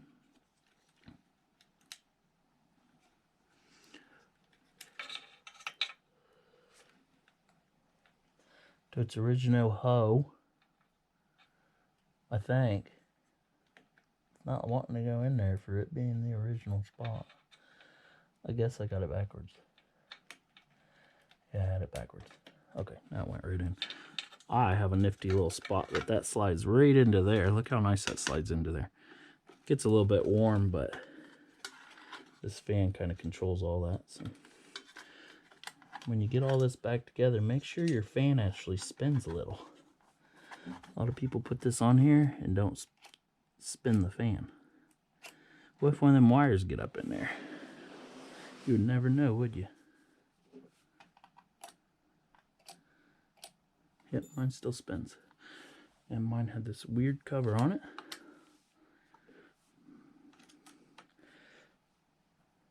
I do 24-hour prints, sometimes 3-day prints. That's the longest I've printed, 3 days straight on one print. And I go to bed and then wake up. And when the prints go bad, you gotta protect this fan. I don't want anything stopping a fan and then catching on fire while I'm sleeping. I've had a BL Touch or the filament run out sensor or all kinds of different stuff. Nothing ever works for me. This probably won't even work for me.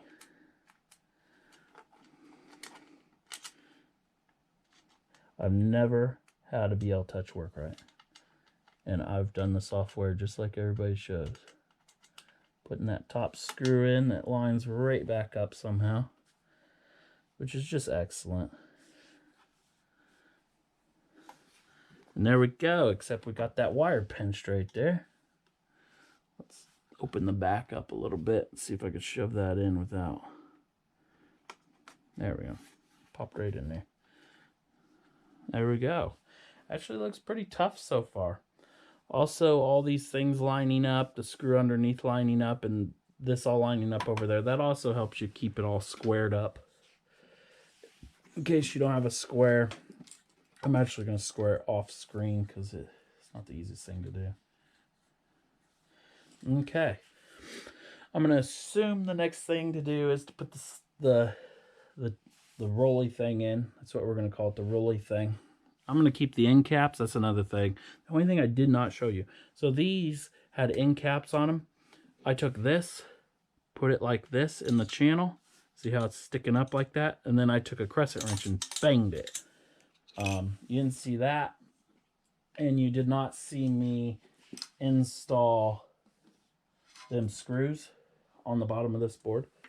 You did not see me put the nut on there, which I ended up using a thicker crescent wrench because I didn't have a deep well socket in the house for that. And it worked. It took me 20 minutes, but it worked. So let's slide this in. Again, we don't have all the parts from the people. We will continue the video once we get all that. So this is the only one that's going to have this problem. But it's got to come up through here. And I don't have it doing that. So I gotta pull these out, do this like this. Now the wires are coming through. They use that little bit of, you guys still see all this? Okay. Maybe it needs to be a bit brighter. Brighter now? This video's gonna be long. I wish I could have done it in 4K, but 4K is so much to upload. There we go. Got them nice and tight. We're going to zip tie this on there at a later time. Just a simple zip tie right there. And we're going to slide this board in. Simple, easy peasy. Probably don't even have to look at it. Well, that's what I'm hoping. I don't have to look at it. There we go. Slides right on. And it already doesn't like this wire. There. So if I strap that on. Yeah, the original wire would have worked better than the one they gave us. So I may tear it apart and put that other one on. That little bracket that was zip tied on. I actually like the one that was originally on it. It helps, it drops it quicker. If not, this sticks clear out like this. Okay, whoa. So we don't have the front part on this yet, so nothing's stopping it from coming out. But it'd come clear out to about there. And then we do have the stopper in the back. Right there's the stopper. So it goes clear back like that. Okay, that's it of that. Now we gotta hook up. Let's hope everything else is right. Let's hook up this bad boy. Oh, don't you come sliding at me. So we got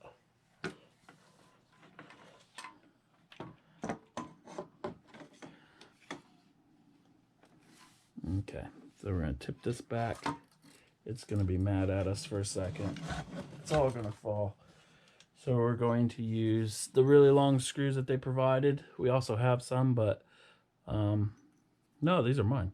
The nice ones that we have that are shiny. The longest ones. You guys aren't even looking. Why aren't you looking? Why can't you guys turn down your head? I'm sitting here in my PJs trying to get something done here. Okay. Oh, this isn't easy. That bed's making it a bit harder, but I think I'll get it. You're going to stick them bolts through and secure the top frame. Yep.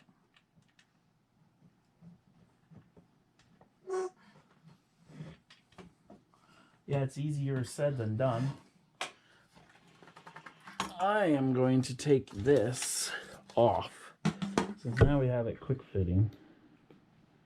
That is what's making it hard for me. There.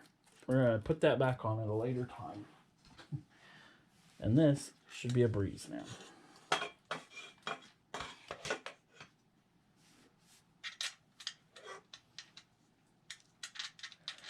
Watch what you're doing because you're going to scratch the crap out of this thing doing this part. So maybe have a second person. Me, I don't care as much. There we go. It's way simpler, so don't put that bed on right away.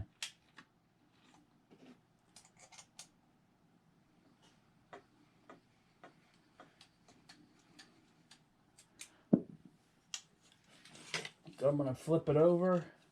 And the hot end just went flying across my hand.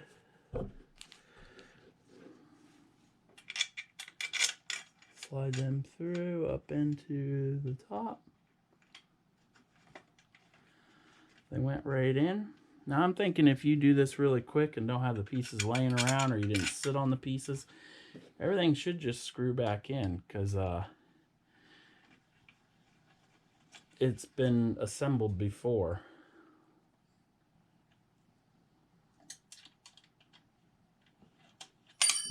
That scared the crap out of me.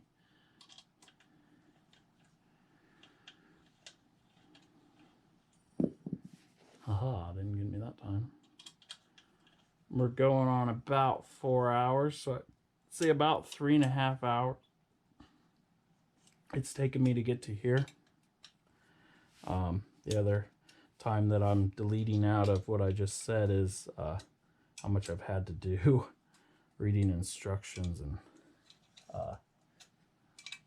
replacing camera batteries and such. You guys are about dead again. Okay, so we got that. I think we're gonna have some extra pieces at first.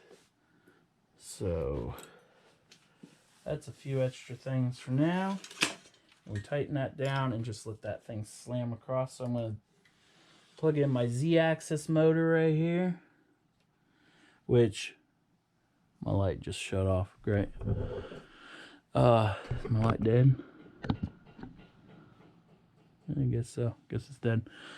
So I normally run this underneath the Z-axis. Oh no, I don't. I think I tried to do that one time and you can't, because the screws go through that spot right there. So there's your Z-axis. And then we do not have our Z-axis. That almost needs to go through that spot right here.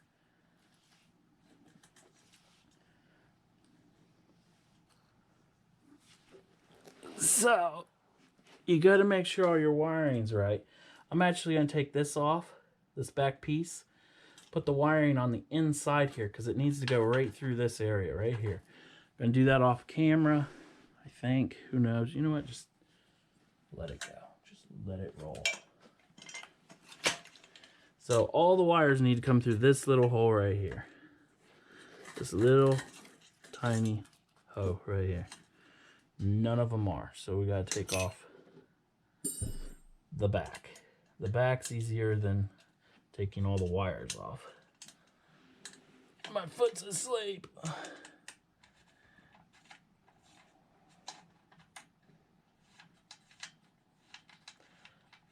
Oh, this whole thing isn't even going to want to move because it's mounted to the bed frame. I don't think we're done yet. We still have the power supply.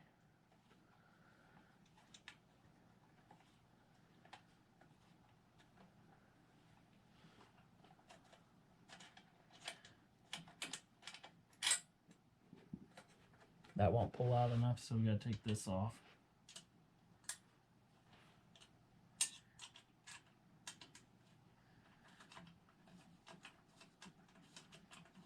You guys can see my face now, can't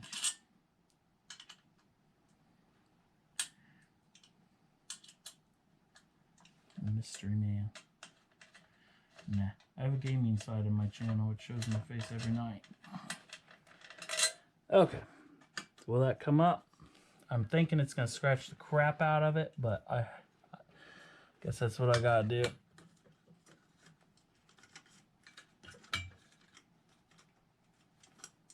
There we go.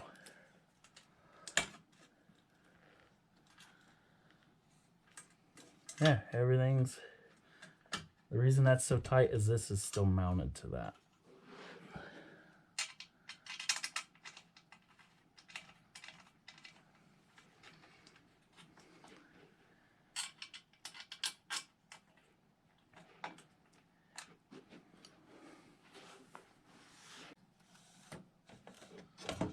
It's all over the place. So I guess them wheel spots weren't the best. Looks like it needs to move a little bit. I don't know if you guys can see that. There's a gap there, no gap on the other side. So something's a bit wrong. When I go to put them pieces on to finish this video, I will have it put into the right spots so it doesn't do this. As for now, we'll just wait for the part to come in. This will mark 3 days after the rest of the video before this, which it's all going to be pushed together. So I this proves that it's a different night and different bottoms. So I contacted them that night, which was like 3 in the morning, I think, whatever time I had said. And I'm a night person, so I sleep in the mornings. They had already gotten back with me in the morning and shipped me the product, at least put out the shipping, before I even woke up at like 10 o'clock. So that was awesome. And it came in a nice little box, and they shipped me more than what I thought was actually going to be missing. So we're going to open this. This is the exact box they shipped it in. I really think my unboxing video helped prove that it was messed up, but I have to say right now, it had nothing to do with the company. Actually, it kind of did. Okay, so when I originally ordered this, I ordered the... okay, it was Black Friday. I gotta explain it, because it was really not the company's fault. It was my fault, but then it's also the company's fault. So it was Black Friday 2021, and I did all my shopping online, just like everybody does. Did all my shopping in the store, and I was tired. Couldn't sleep. It was like 3 o'clock in the morning, laying there. I'm like, hey, I wonder if the Ender Extender kit went on sale, because that's the only site I didn't check today. So I get on there. It's almost 3 o'clock, which 3 o'clock is 12 o'clock, meaning it's the next day in California, which they're a Texas-based company. So I was like, oh my gosh, it's on sale, but I only got like 3 minutes. I need to order it super duper quick. So I hurried up, ordered it, the Ender Extender kit, the one I wanted, checked it the next day. I accidentally bought it for the Pro. Obviously, you can see this right up here. This is the standard Ender 3, not the Ender 3 Pro. So I was like, shoot. So I sent him a message the next day, that company, sent it the next day. They had no problem with updating it. They even sent me a new invoice saying that I had already paid, because it's the same exact price. And it just updated to where it wasn't a Pro. So then it came in the mail. You guys watched the unboxing video. Everything was fine. But I guess their shipping department was not totally updated, and he had updated that invoice before it was shipped. So that was kind of weird. It was 3 weeks out for shipping and all that. It was kind of weird that they didn't know, but I guess they didn't know. So they shipped me everything that was for the Pro, but not the non-Pro. So really it was my fault, because I quickly ordered the wrong product. But then it's also their fault for shipping me the wrong thing and not updating their order or checking out their order. So what he shipped me, which he shipped it just how the original receipt was, which was pretty stinking awesome. They show you a picture. They don't just tell you, hey, this is what it is. But as quick as they shipped it as quick as they could, just as quick as what they shipped this all. No problems there. All my fault, and nobody else should have this kind of problem. But they made it right, and they did it for free, and they even shipped it for free. So we have another belt. The belt says the same thing that the other one said, but we're going to go ahead and put this up top, because remember, the extender thing wasn't that good. My brain's all over the place. So this belt just seemed a bit long because it hung off the side. It says the same thing on it as the one we put on there, so we'll try it out, see what it does. Now, if you guys seen the instructions, it was 3D printed stuff.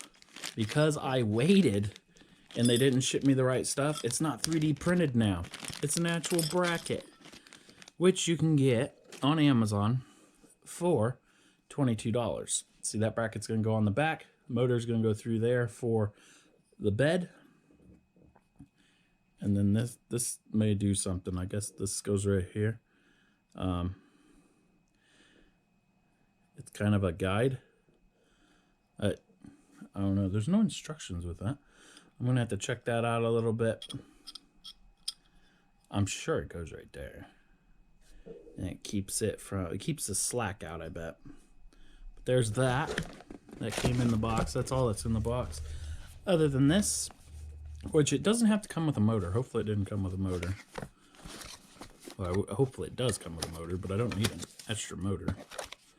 And it did not come with a motor. So this is the bracket, basically for the hold on, there's instructions and everything for this thing. Let's see what the instructions say. The instructions are so easy. So this, quick step up just a little bit. This goes on the end right here. And it's going to slide right in there. And the reason we're needing to upgrade from that is because the original was only that wide. So we're going to a double rail, double width. Hold up all this weight. Also at the end of the video, this wasn't fitting right. and it was snagging. Now, it is still snagging the black piece of this, but the problem was when I took it off to change this piece back, when I put it back on here, I had this spun this way and the wheels are further apart. So if you just follow the thing and don't listen to when I took this off, changed it out and all that, you'll be fine. So far I didn't see anything, an error in my video anywhere. Why is there's a feather? How did a feather get up there? What, a duck running around the house? Okay, so we're going to put on the front one first.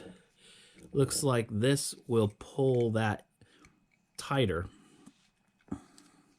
So see that gap right there? As I tighten this, that gap disappears, which is going to tighten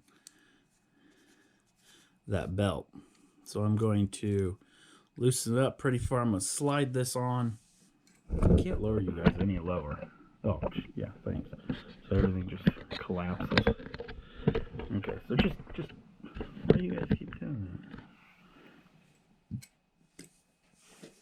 So the only thing we have had to get is a Phillips screwdriver, which is the plus sign. So far, that's all we've had to get. That wasn't in the original kit, and that was to put in there to just kind of help out. A deep well socket, which I don't know the size because I used a crescent wrench, would have helped that process too. Also, again, earlier I said when I emailed them, it felt like a personal kind of email. Yeah, it felt like that again, which was really nice. We actually don't know where that needs to go. Let's put the belt through here first. So the belt, so this says it's for the Y-axis. We're redoing the Y, but we already have the Y. Let's just use this belt. Still gonna have a problem up top with it. All I did was pull this out. I'm going to put it with the gears, the gear side, up. I'm gonna slide it through here till it comes out the back. I don't think it really matters which way you put it in because it flops around. You just need to get through there. And I really need to get through there. Come on. Okay. After you pull it through, make sure that it's not twisted inside there or you're going to have some problems. That's what I'm doing right now. Just make sure it's not twisted. Alright, perfect. So now I'm going to put it up through this. And it's just going to ride on there like that. Just like that. We're going to pull this off for a second. And the way to know you put this on right and how I caught it so quick is these two grooves for this to go in were actually on the sides. And that's where the belt hooks on. So that's how I caught on immediately that something was wrong there.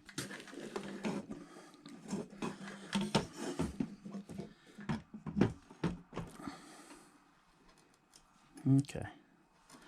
Now I'm going to just slide this in because we really don't know our tightness of that yet. So I'm going to slide it way in so I have no problems. Now we're going to go to the back.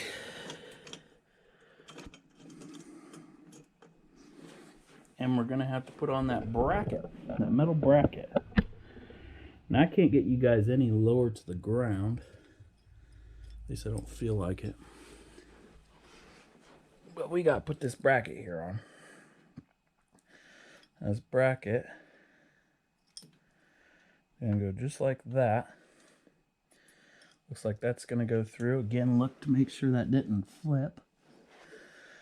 And that bracket's going to go right there. And it looks like you're only going to be using these two holes right here. Not that bottom one. And none of the screws they give you really look like.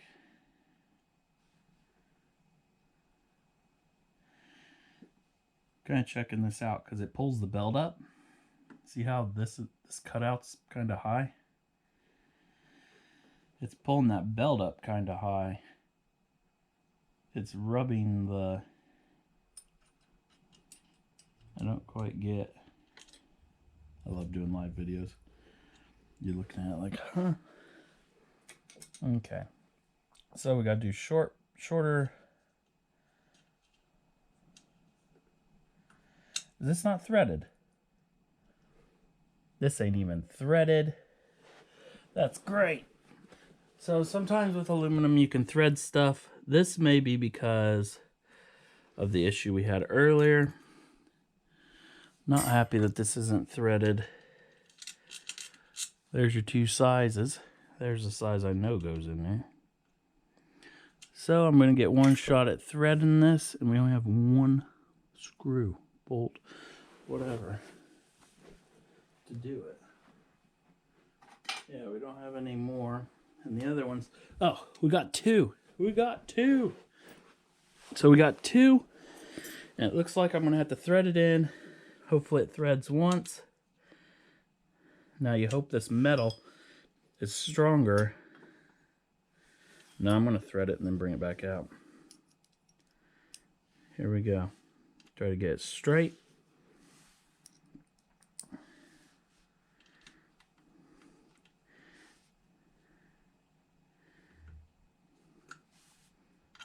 Now this is probably because I bought the wrong kit. I'm going to elevate that and I can spin it. Great. That's just what I wanted to happen. You want the screw to be a harder metal than what you're screwing it into, and it should screw in no problem.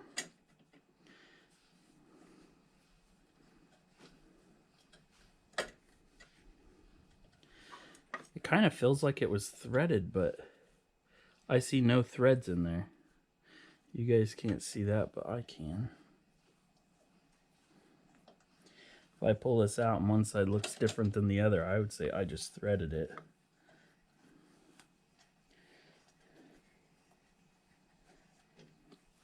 Perfect. Went in all the way, now I just got to pull that out.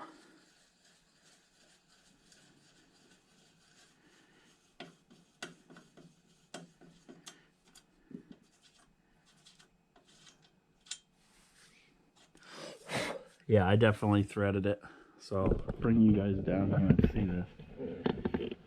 I don't know if you guys can see that, but there's threads in that one. No threads in any of the others. Most likely it's because I got the kit for the Pro. I'm going to use that same screw to do the other side because it works so perfect. Hopefully I can go straight with it.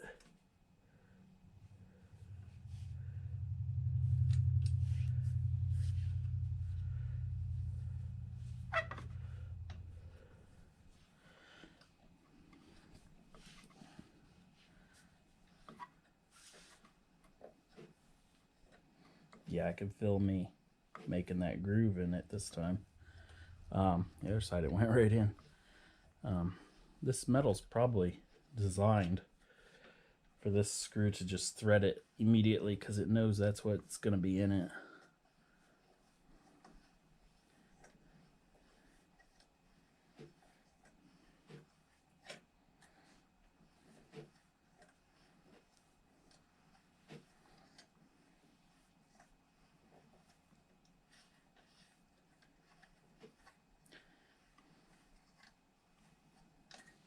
Okay, it's all the way in.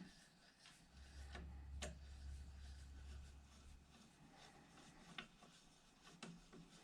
little bit of shavings coming out with it because it did make its way in. Okay, no damage to that, just a bunch of fine metal in it. Because let's go ahead and mount the motor because I hate mounting these motors.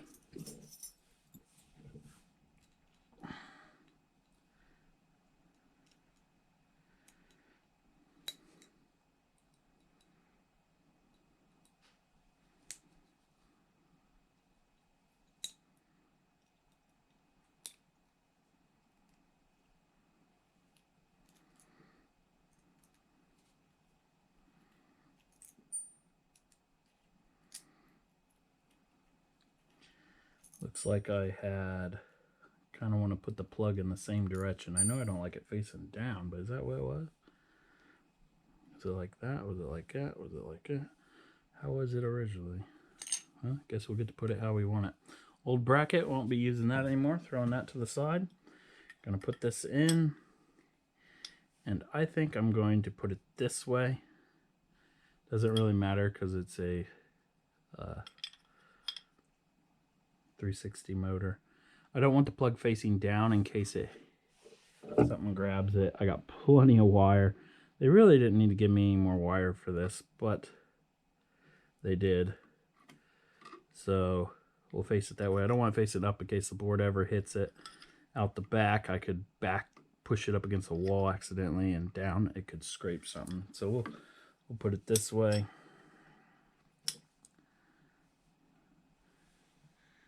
Well, no, we're gonna have to put it down. We're back.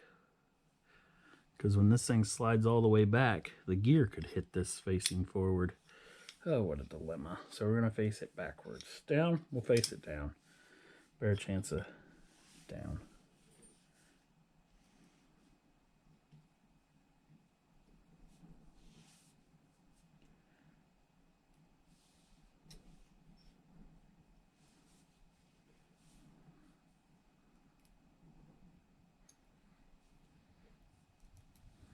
This ain't the original motor that goes on it, but I'm going to center that the best I can within there because it does allow a lot of movement.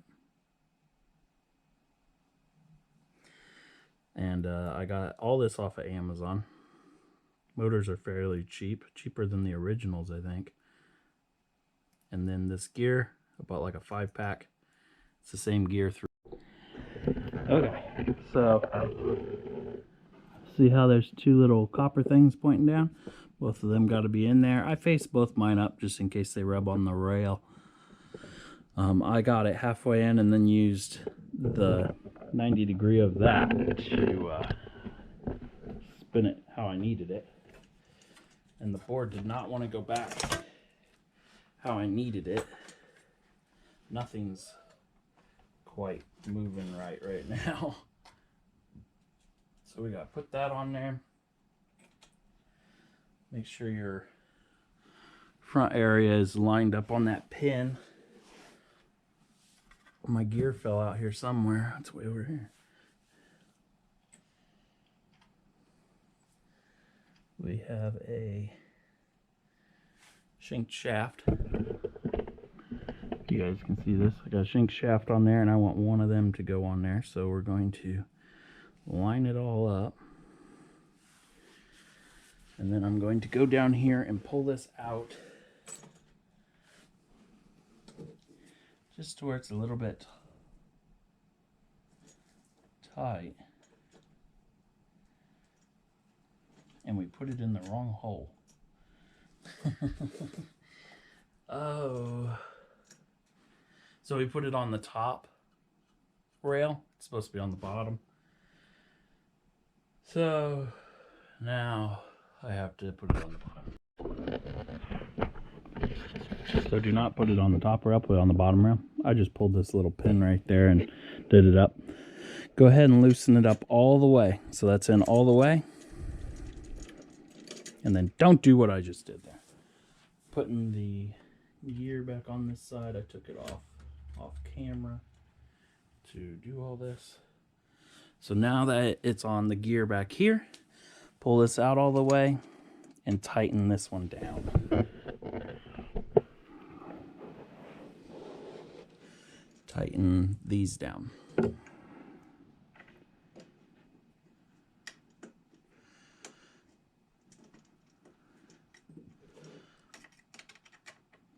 Hopefully I can fill one grab.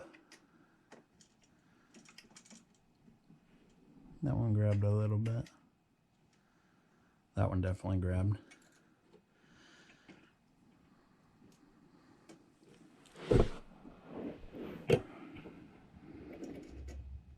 That one grabbed.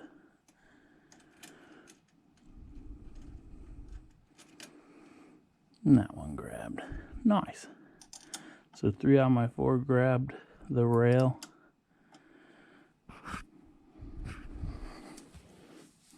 It's pretty good odds. Oh, just unspun it and respun it, and you can just feel it grabs a little bit more. So now when we need this tight, once we tighten that other pulley, you tighten this and see as it pulls it, now it's tighter yet. But if you was to do this with this, adjust it all the way in, and then tighten all this down, you can't adjust it anymore. Then once you do run out of adjustment here, you can loosen these, and they go out even further. So we got plenty of adjustment on that belt. Now we gotta understand this one. So I want that just like that. We're going to move it out just a little bit. Make sure it's center. Tighten down this one right here. Now I want to put it on that flat part of the shaft. That way it can't spin. Tighten this one down just a little bit. It really can't do much because it's going into a round part of the shaft. And there we go. That should move all the way forward. We're having a problem with this thing falling down. Okay, all the way forward, which is way up there. And this should come all the way back. I don't know if you guys see it. It hits right here. Watch this.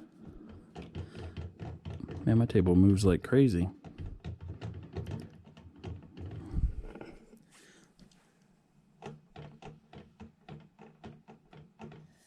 Once there's weight on it, I don't know why my table moves so much. Did I have a wheel come loose? Well, then it comes all the way back. And for some reason, that's all the further it comes back. Well, that's all the further it needs to come back. But it's not hitting the sensor. So you're going to have to adjust it all the way back. And then move the sensor that's right here. I'm going to have to move it to where as soon as it's all the way back, it also hits the sensor. So I'm going to adjust it. So if you guys remember earlier, this was actually screwed into that bracket. So to move it, I need them things 3D printed, or I need the bracket that it was supposed to ship with, which he did not ship that with this. So we're just not going to use this, and hopefully nothing goes wrong until we get that bracket made that needs to adjust this. Or I guess I could just put in the slider things and make it hit the wheel, because the wheel is actually level with this. The board's actually up higher. But that's all we can do now. We just got to plug them in, even though that one ain't going to register anything. It hits nothing. I don't know what the board hits when it goes all the way back, but it just stops. I'll plug these both in, and then this thing's ready to get plugged back in. I think we've done everything. We don't have a very good... why won't that go in there? A very good belt for the hot end, but it'll do. Let's go ahead and put that glass on there. See what that glass looks like. So this is the glass shipped from the Ender people. You guys seen it in the unboxing. Actually says Creality on it, so it's kind of weird. Don't really know what you're ever getting. See how well it fits on there. Very nice. It fits the metalness of the board perfectly. I already checked the texture. It's kind of a gritty texture where you can flip it over for a nice shiny smooth surface. It fits on there very nice. For some reason my board wobbles a lot. I don't know if that's going to, of course it's going to affect something, but I'm going to have to look into that and see if it's something I did, something I can improve. But now we're on to the software. We're out. and you can flip it. You can flip it this way, or you can do all kinds of stuff. That's where the original gear was. It looks like I'm going to have to... I don't understand this yet.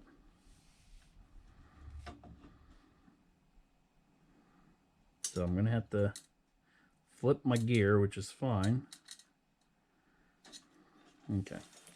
So we're going to have to flip my gear. I don't know how they expect it to go to someone else. My gearing here, I'll show you guys. So there, you guys are straight on. So this is the center of the pipe. This is going to come down the center of the pipe. This mounts with the 2 bolts and should be center. As it comes out, if you look, it's kind of pulling it. See how it's grinding the side right there? I don't know if you guys can see, it's grinding the wall right there.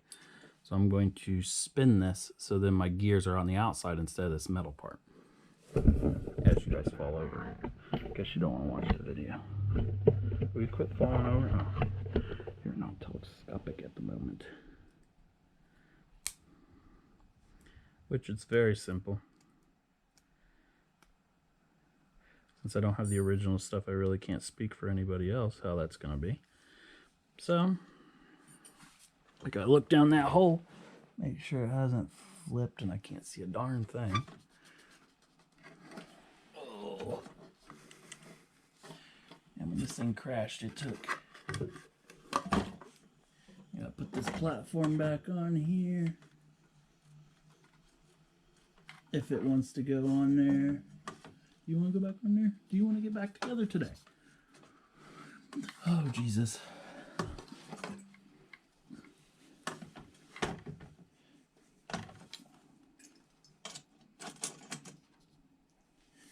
Okay. And pull that close through.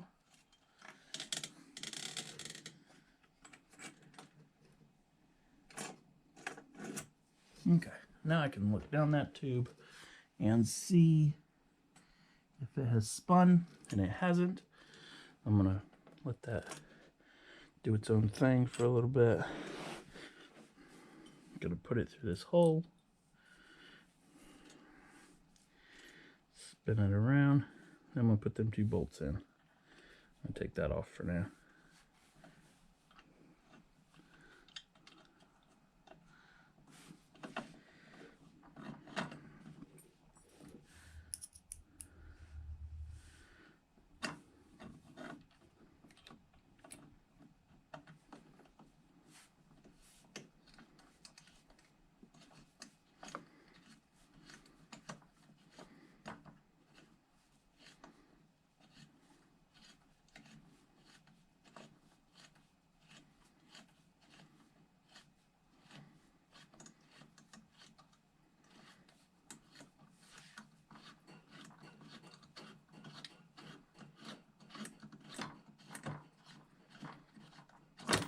Oh, come on. Everything was going good. No need for that.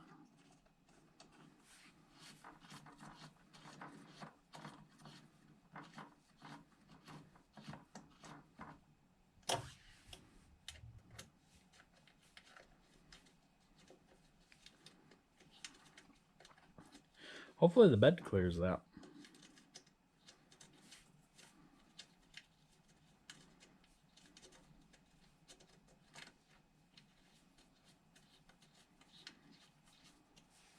Tighten these down. Not too tight. It's metal going into aluminum again. That's on there pretty good. I don't understand why it needs the roller. But the roller looks like it's going... I don't know. Let me see this. I don't quite understand why there needs to be a roller. That's straight on. Okay, so the roller is just stopping it from gripping that.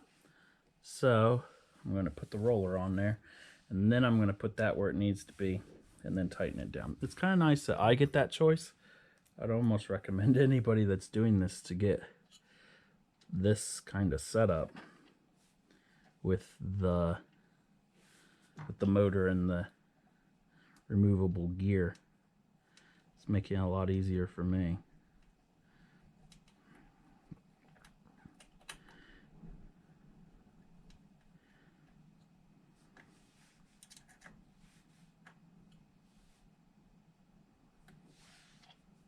Spins freely.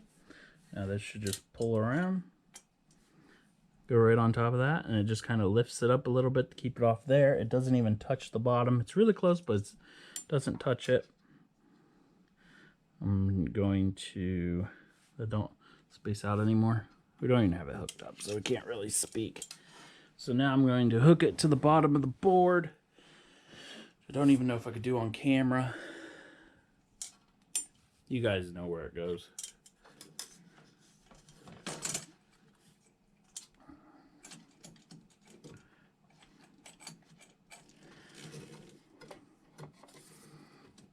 I'm trying to pull it backwards. It'll be a lot easier to do if I pull it all the way back. My front things are way out, tightening it all the way. There we go. How am I supposed to get that on there? That is way in there.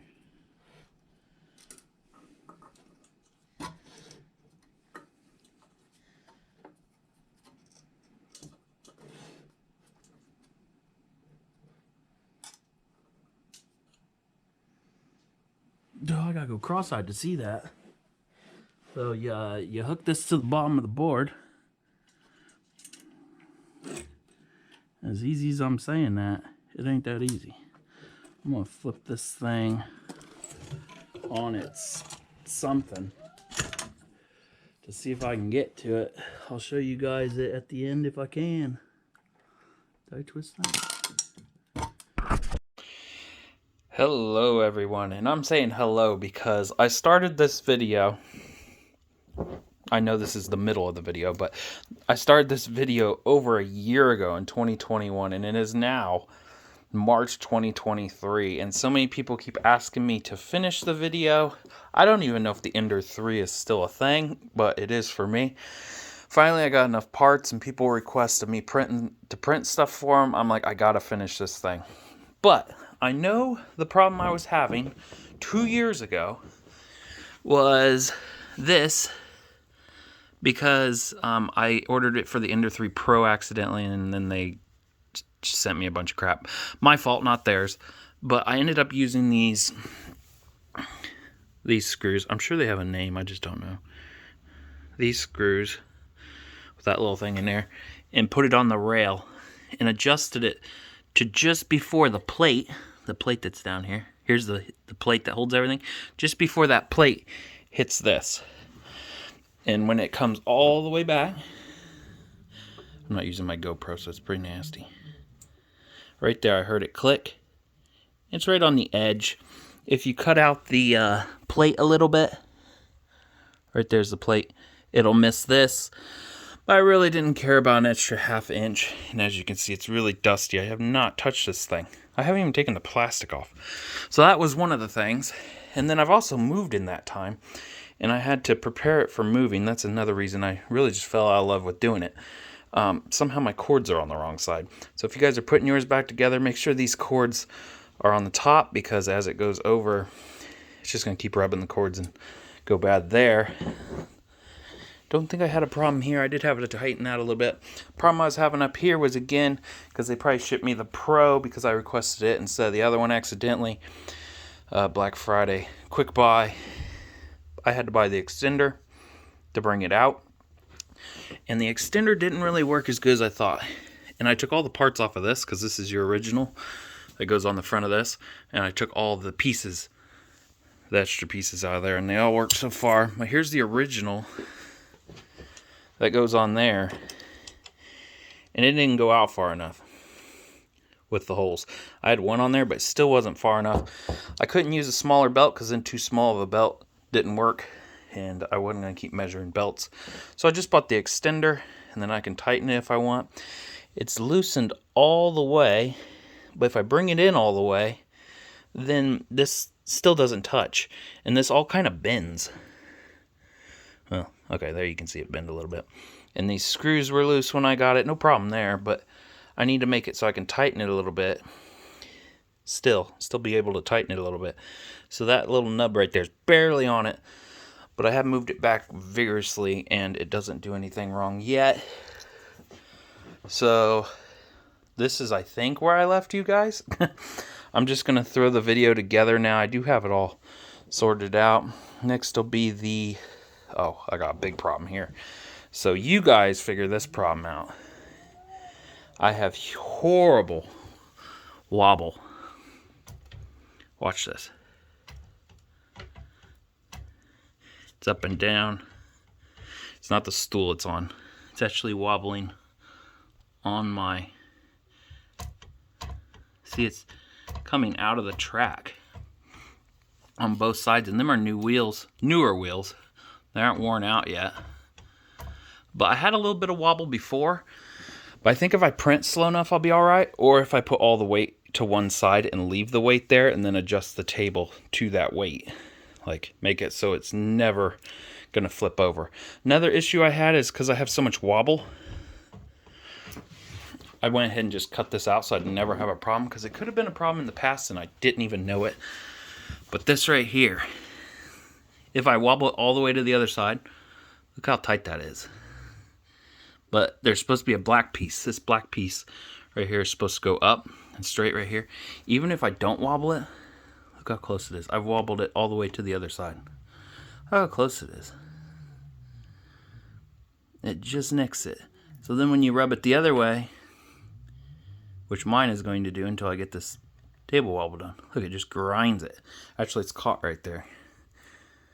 I can't even pull it back. I'm gonna have to cut that down a little bit further. I just used a little Dremel, cut it out. You can still see all the scraps everywhere. But I gotta get that wobble fixed. But for this video, I am going to just install everything. So I gotta fix this, and then we're on to the software, which I haven't done in 2.5 years. Okay, yet again, I am so sorry for how I'm making this video, but it's a lot of work and I don't have the professional time. I have a normal job and can't be making a video like an awesome Australian guy does. But I figured out my table wobble. Okay, now it's, why is it wobbling? Okay, that's just sound. So, if you guys can see way in here, see how that one's round? That right there, that is round. That's what holds your wheel on. The other one isn't. You guys see that way in there? The other one isn't. So you take your little screwdriver that was provided and you twist that and it will tighten this right up. It's offset, so when you twist it, it moves it, the camber out or the camber in, and actually tightens it up. Tightened mine right up, and then I bed leveled it like you normally would bed level. But I had to move up this sensor just a little bit because I had to move it up. You just loosen them too, and that's the Z-axis or something. So I'm really missing that much on the top end. And then I went ahead and tried to measure it all, and we'll do the software next. So here's the software side of it. I am not adding that into this video. If you go under my YouTube, the Australian guy does an amazing job, but I could not figure it out. Go under my YouTube and type in Marlin, and it'll show you an older version of this. But the only thing was, I did different. I had to put this extension on.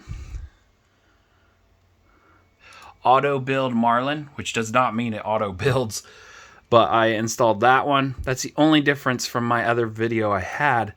And then when I went under platforms, I had to type in this, but I'll show you guys. I'm actually doing this live. I got the SD card in there of my updates, but I had to put that in there, and I had the wrong one in there. If you do my video, the Marlin video of me doing this, type that in, what I do on my Marlin video, and when you hit the build button, which is right there, it will come up down here and tell you error. You can't run that big of a board with this code right here. Try using these codes. And I tried one code and it worked, but it still comes up with like an error. When I load it, it says something. I'll show you in a little bit. But we got to go get rid of all this. I decided to do a ton of this, guys, without you. So default X is 235. Default Y is 235. Default Z is 250. So I added 100. It came out to 295. I just did a bunch of work until I eased it right up where it needed to be. And what I need to adjust right here. So if you go up here, if you follow my video, you get this. Hold on. Guess I better show you guys. So we are under configuration H, because advanced is like the power settings. Okay, yeah, we're on configuration H. This one does the power settings on the unit. We're on H. So we're under H, and we're going to search. Click find. Find. I type in max, and then there's 138 maxes. So you want to go down until you find max something. 295. Don't listen to what I'm saying there. No result. Oh crap. 350. My 0 button don't work. Fucking hell. You gotta tap it 10 times. Okay. Eventually, if you type in max, you'll come up to this. Yours will be a different number. My max position for Z is 350. My Z needs to stay 350, but my Y needs to be adjusted to 395, which they're all in the same area. So if you're using the same one I'm doing, I'm actually doing build 2.1. If you guys watch my Marlin video, it's like 2.0, but it's been a year. I need to adjust my Y to 393. Why 393? Just for my setups. Do not use my numbers. Figure them out for yourself. Or use mine as a close reference point. Because you know how I adjusted my Z up and down? Yours is going to be in a different spot. And just that little 3 that's there can be the difference of it going bang, bang, bang, bang, bang, or not. And it could strip out your belt. Be ready to shut it off. It's always easier to do it too much. So go higher than these numbers. Because my Z is probably higher than you guys because I have the extender on it that raises it up. But it's easier to have too much because you can fine tune it. And I'll show you guys that in a little bit. Okay, so that's my adjustments I want now. I know I have to adjust my Z again, but I'll show you guys how I'm going to adjust that. 350 is too much right now. We're going to go ahead and click on build. It's building. Doesn't look like there's too many errors on the side. And when it's done, it will come into the same place that it comes to on that video I have, Marlin. It'll come into my Marlin folder. Marlin, POI something, builds. The first time it builds, it takes a really long time. This one, okay, I gotta wait for it. That's the one I made last night. I was just making sure I got everything right. Oh, something failed. What failed? A lot failed. Why did a lot fail? I guess I'll be back to this video in a second. I love doing stuff live. So somehow I messed up my files while I was showing you guys all that, but now I'm just starting fresh basically. I already did the file and the Ender 3 into my Marlin folder, if you guys understand what I said there. And when you first launch your Visual Studio Code, it comes up with this under the platform. And on my one video, which is right here, this is the video you guys want to watch right here to understand what I'm talking about. I set up Visual Studio Code on this video, and I don't really want to put that video in here because it's just a pain in the butt. But on here it has my links. I'm clicking on that bottom link right there. It takes me to this, not that page, this page. And on here, right here is the code I need to replace this right here. And when I do that, I'm just going to paste that in there. I'm going to click out in the middle of nowhere, and then I'm going to try to build it because that's what I did the other day, and it was angry. Oh, it's going to do it this time. Oh, okay. Look right here. Error build environment is not compatible with board 4.7. Use one of these. So I had earlier in the video when I said it gave me a list, I had used one. Well, I used this first one and it worked, so I'm going to use it again. I'm just going to copy that right there. That's because I'm running a 4.27 board though. See what board you have. Now let's see if it'll do a build. Probably fail again. And that's leaving all my stock numbers in. Whoa, just threw something on my desk. That's leaving all my stock numbers in, which are on this paper right here. All them numbers right there. Which probably don't make sense to you, but oh look, it's all working. See, all this takes a while for the first time. And then when you do another build, all this is already done. But and then we're going to adjust these numbers to the bigger board and the higher Z-axis, which I'm running the Ender Extender kit. So I think I get like an extra 3 inches higher. I'm going to wait for that to totally get done. It says building right there. And as it's doing that, it will come into, the new build will come under, if you're keeping up with me here, builds.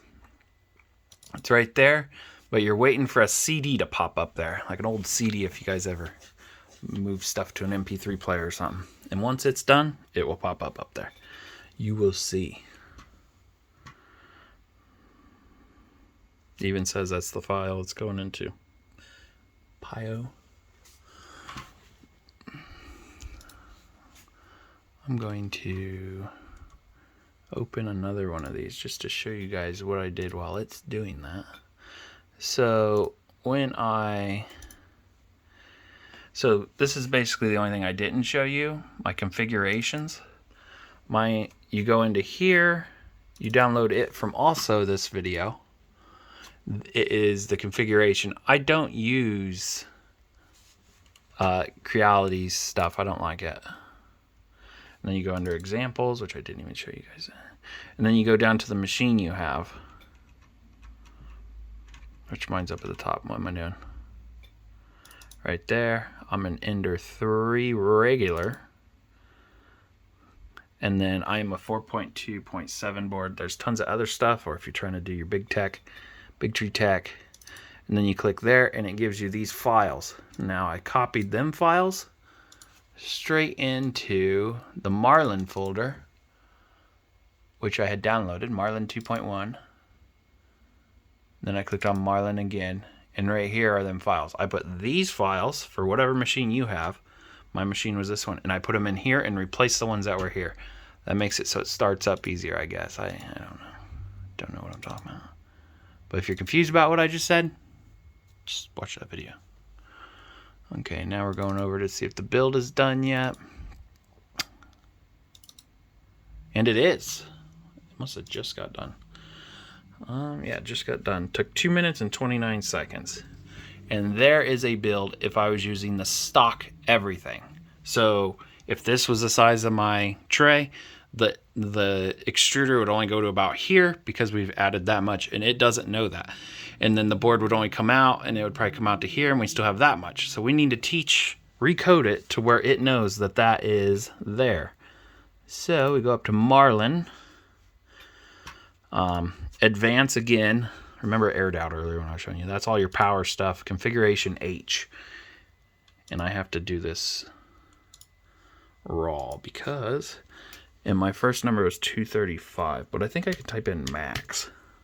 Type it in max, there's 135 maxes. Let's type in 2.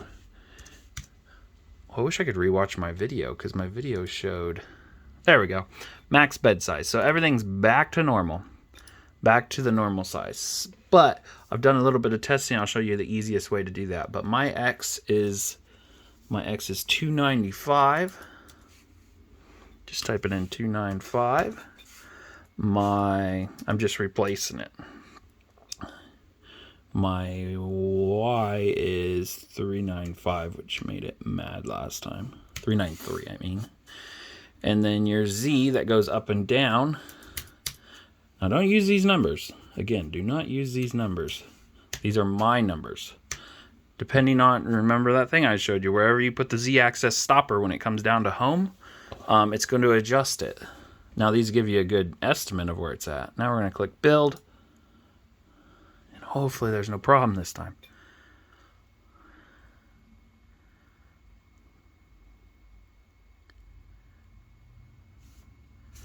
So up here we have... Whoa, something's going... What is going on?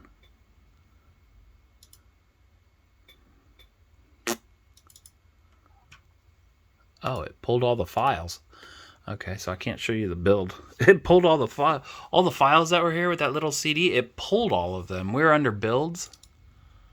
And then Creality. Yeah, look, it pulled them all. It even pulled the... I don't know why it did that. I didn't delete it.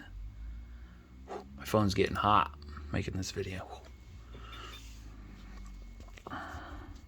Last time it took 2 minutes and something. So while it's doing that and hopefully making it good and nice, the SD card that you have for your machine, you're going to want to get it, plug it into your computer, make sure there is nothing else on it. Mine's called printer, and right now it has a file in it. Sorry if I keep getting out of this.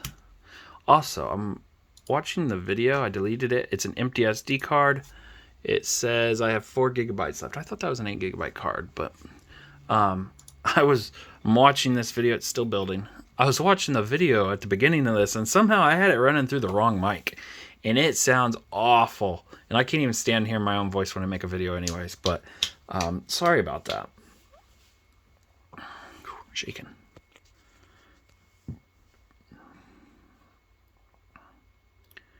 It's loading a bunch of files. Now I do have red things over here, and I don't know why.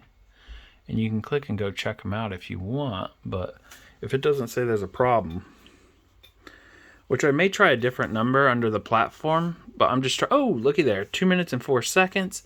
And if we go up to here, hopefully there's a build under it. Yeah, see that little CD? That's what you're wanting, just that CD. Right click on it and copy it. Do not, I'm on Windows 11, so it looks a bit different. I'm copying only it because, what's that, nude girl? I'm gonna have to check that out afterwards. Nude girl. Okay, I'm thrown off a little bit. I'm putting that on my the SD card. That is only... I didn't even have to reformat it. I think it just had a print file in there. I printed it last night. Make sure it's all right. So I'm pulling that out. I didn't eject it right, so it's gonna get all mad at me. Oh, it is only 4 gigabytes. So there's my 4 gigabyte SD card that I'm gonna go plug in. Boy, is this taking a lot of work to make you guys happy. Make a video. Because it's scraping a little bit. Do remember when you level it to heat it all up. So we're going to put that card right into the little slot down here. Here, click. We're going to turn it on, and it should go that for a while, and then show Ender after a little bit, once it loads the new software in.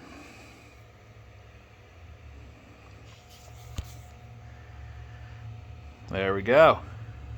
2.1. And that is what I get right there. I'm thinking if I do a different, you know how recommended do this or that.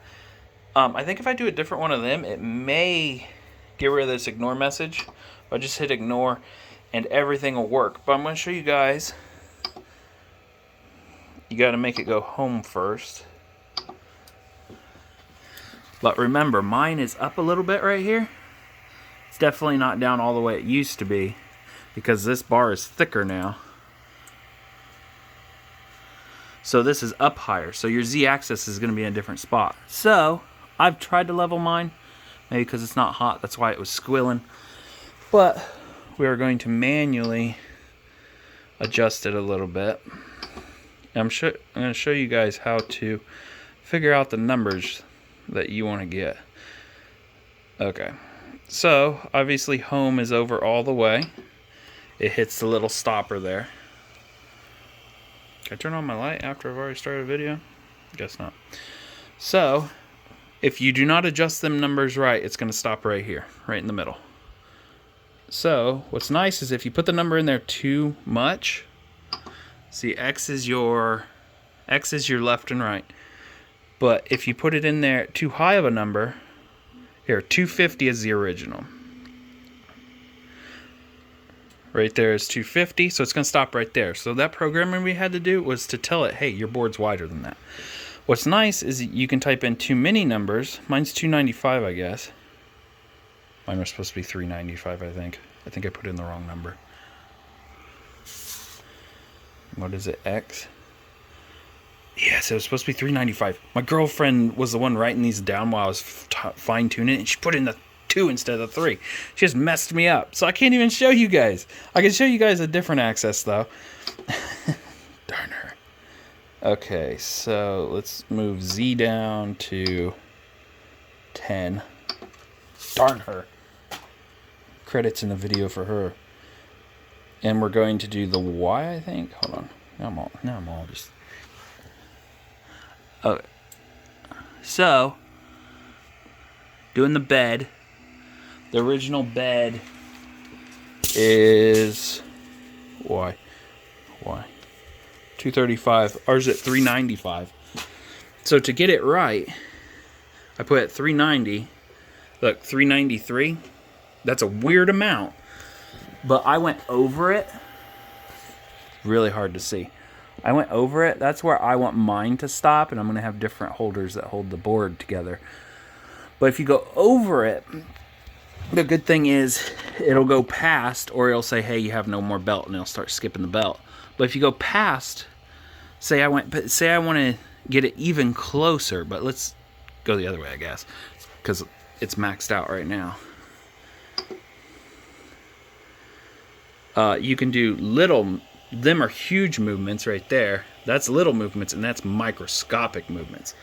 And I'll show you guys by... This is how you adjust it and know what the settings are.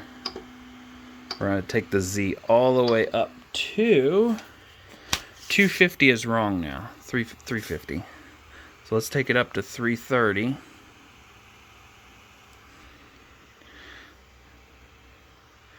Wait for it to go up. So, while it comes up here, so I have an extra 3 inches than some people, depending on which kit you bought. I bought the Ender Extender, and then I bought the 400 platform, which doesn't use a full 400. I think it's only like 390. But this roller will get stuck up here. But it doesn't have a stopper for up here. The stopper for how high this is this stopper. So it goes from here up. Nothing's going to stop it except your correct number. Come on, thing. I can't delay the video that long.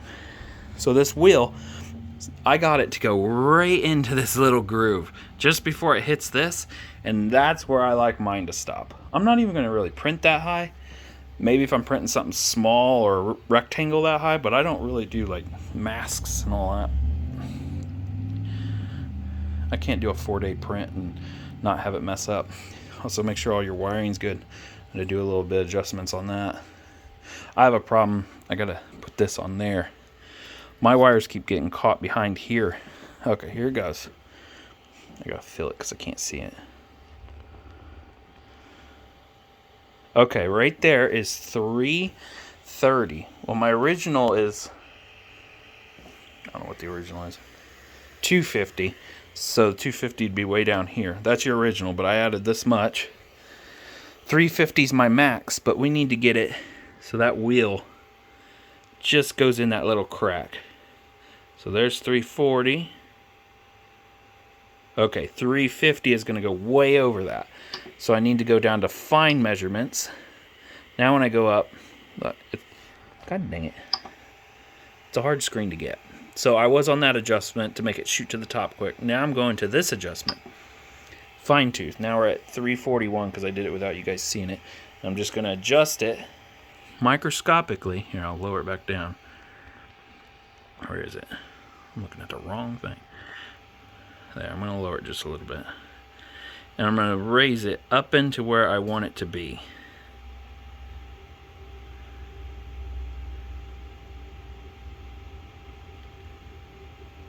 Okay, right there it feels like it didn't move again. Wiggle a little bit in case it got jammed. Okay, make sure the other side isn't getting jammed in anything.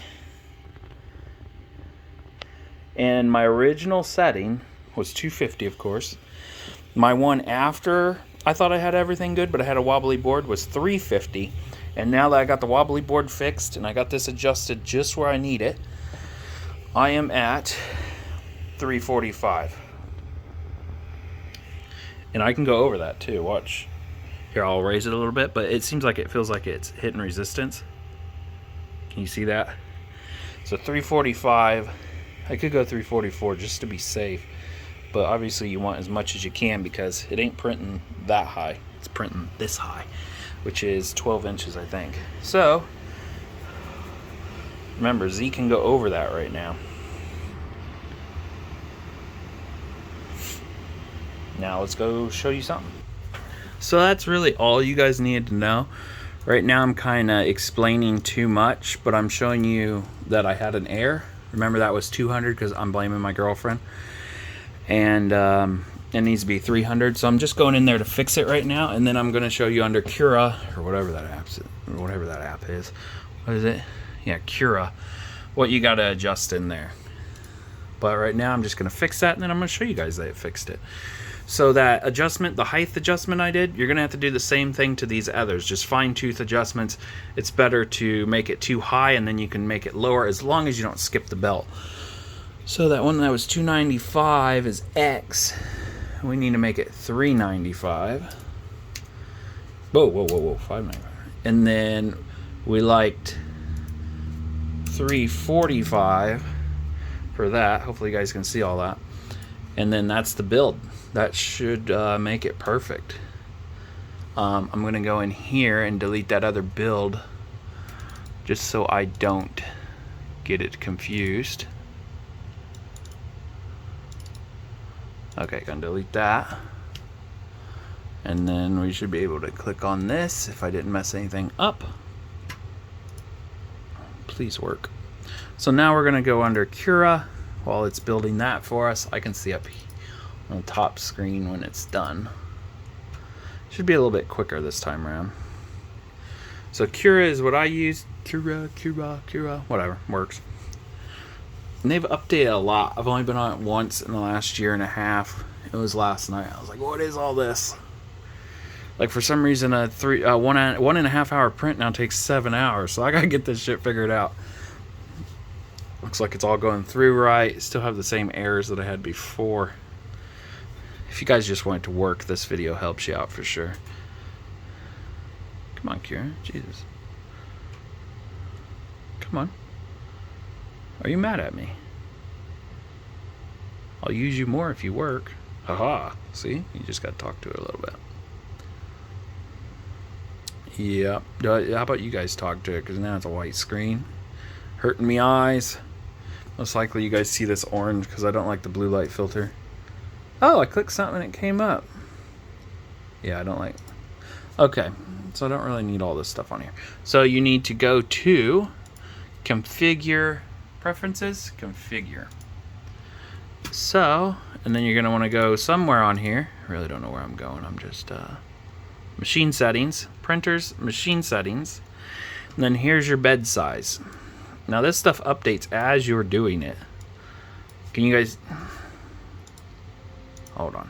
Somebody had to be a butthole and load that up. Okay, let's load it like that. Let's put this over here. Printers, machine. I'm actually going to set this up a lot more, but I'm just showing you guys. If you guys adjust this, what's X? Okay, X. If you guys adjust this on the fly, look. And then once I click out of there, look, it just made the board wider. Did you see that? So if you feel like it didn't adjust it, you should be able to see it right away. My X is 395, and it should shorten it. Watch it. It shortened it. That is my board width or something. It's the X. My Y is 393. I think all these settings are already in there. Nope, I gotta adjust this one a little bit.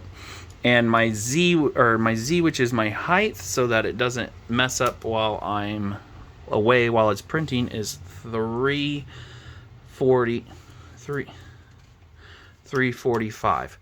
And this isn't to program your printer. This is to program your software. So if you was to make something too big, it would know, hey, this is too big for your printer.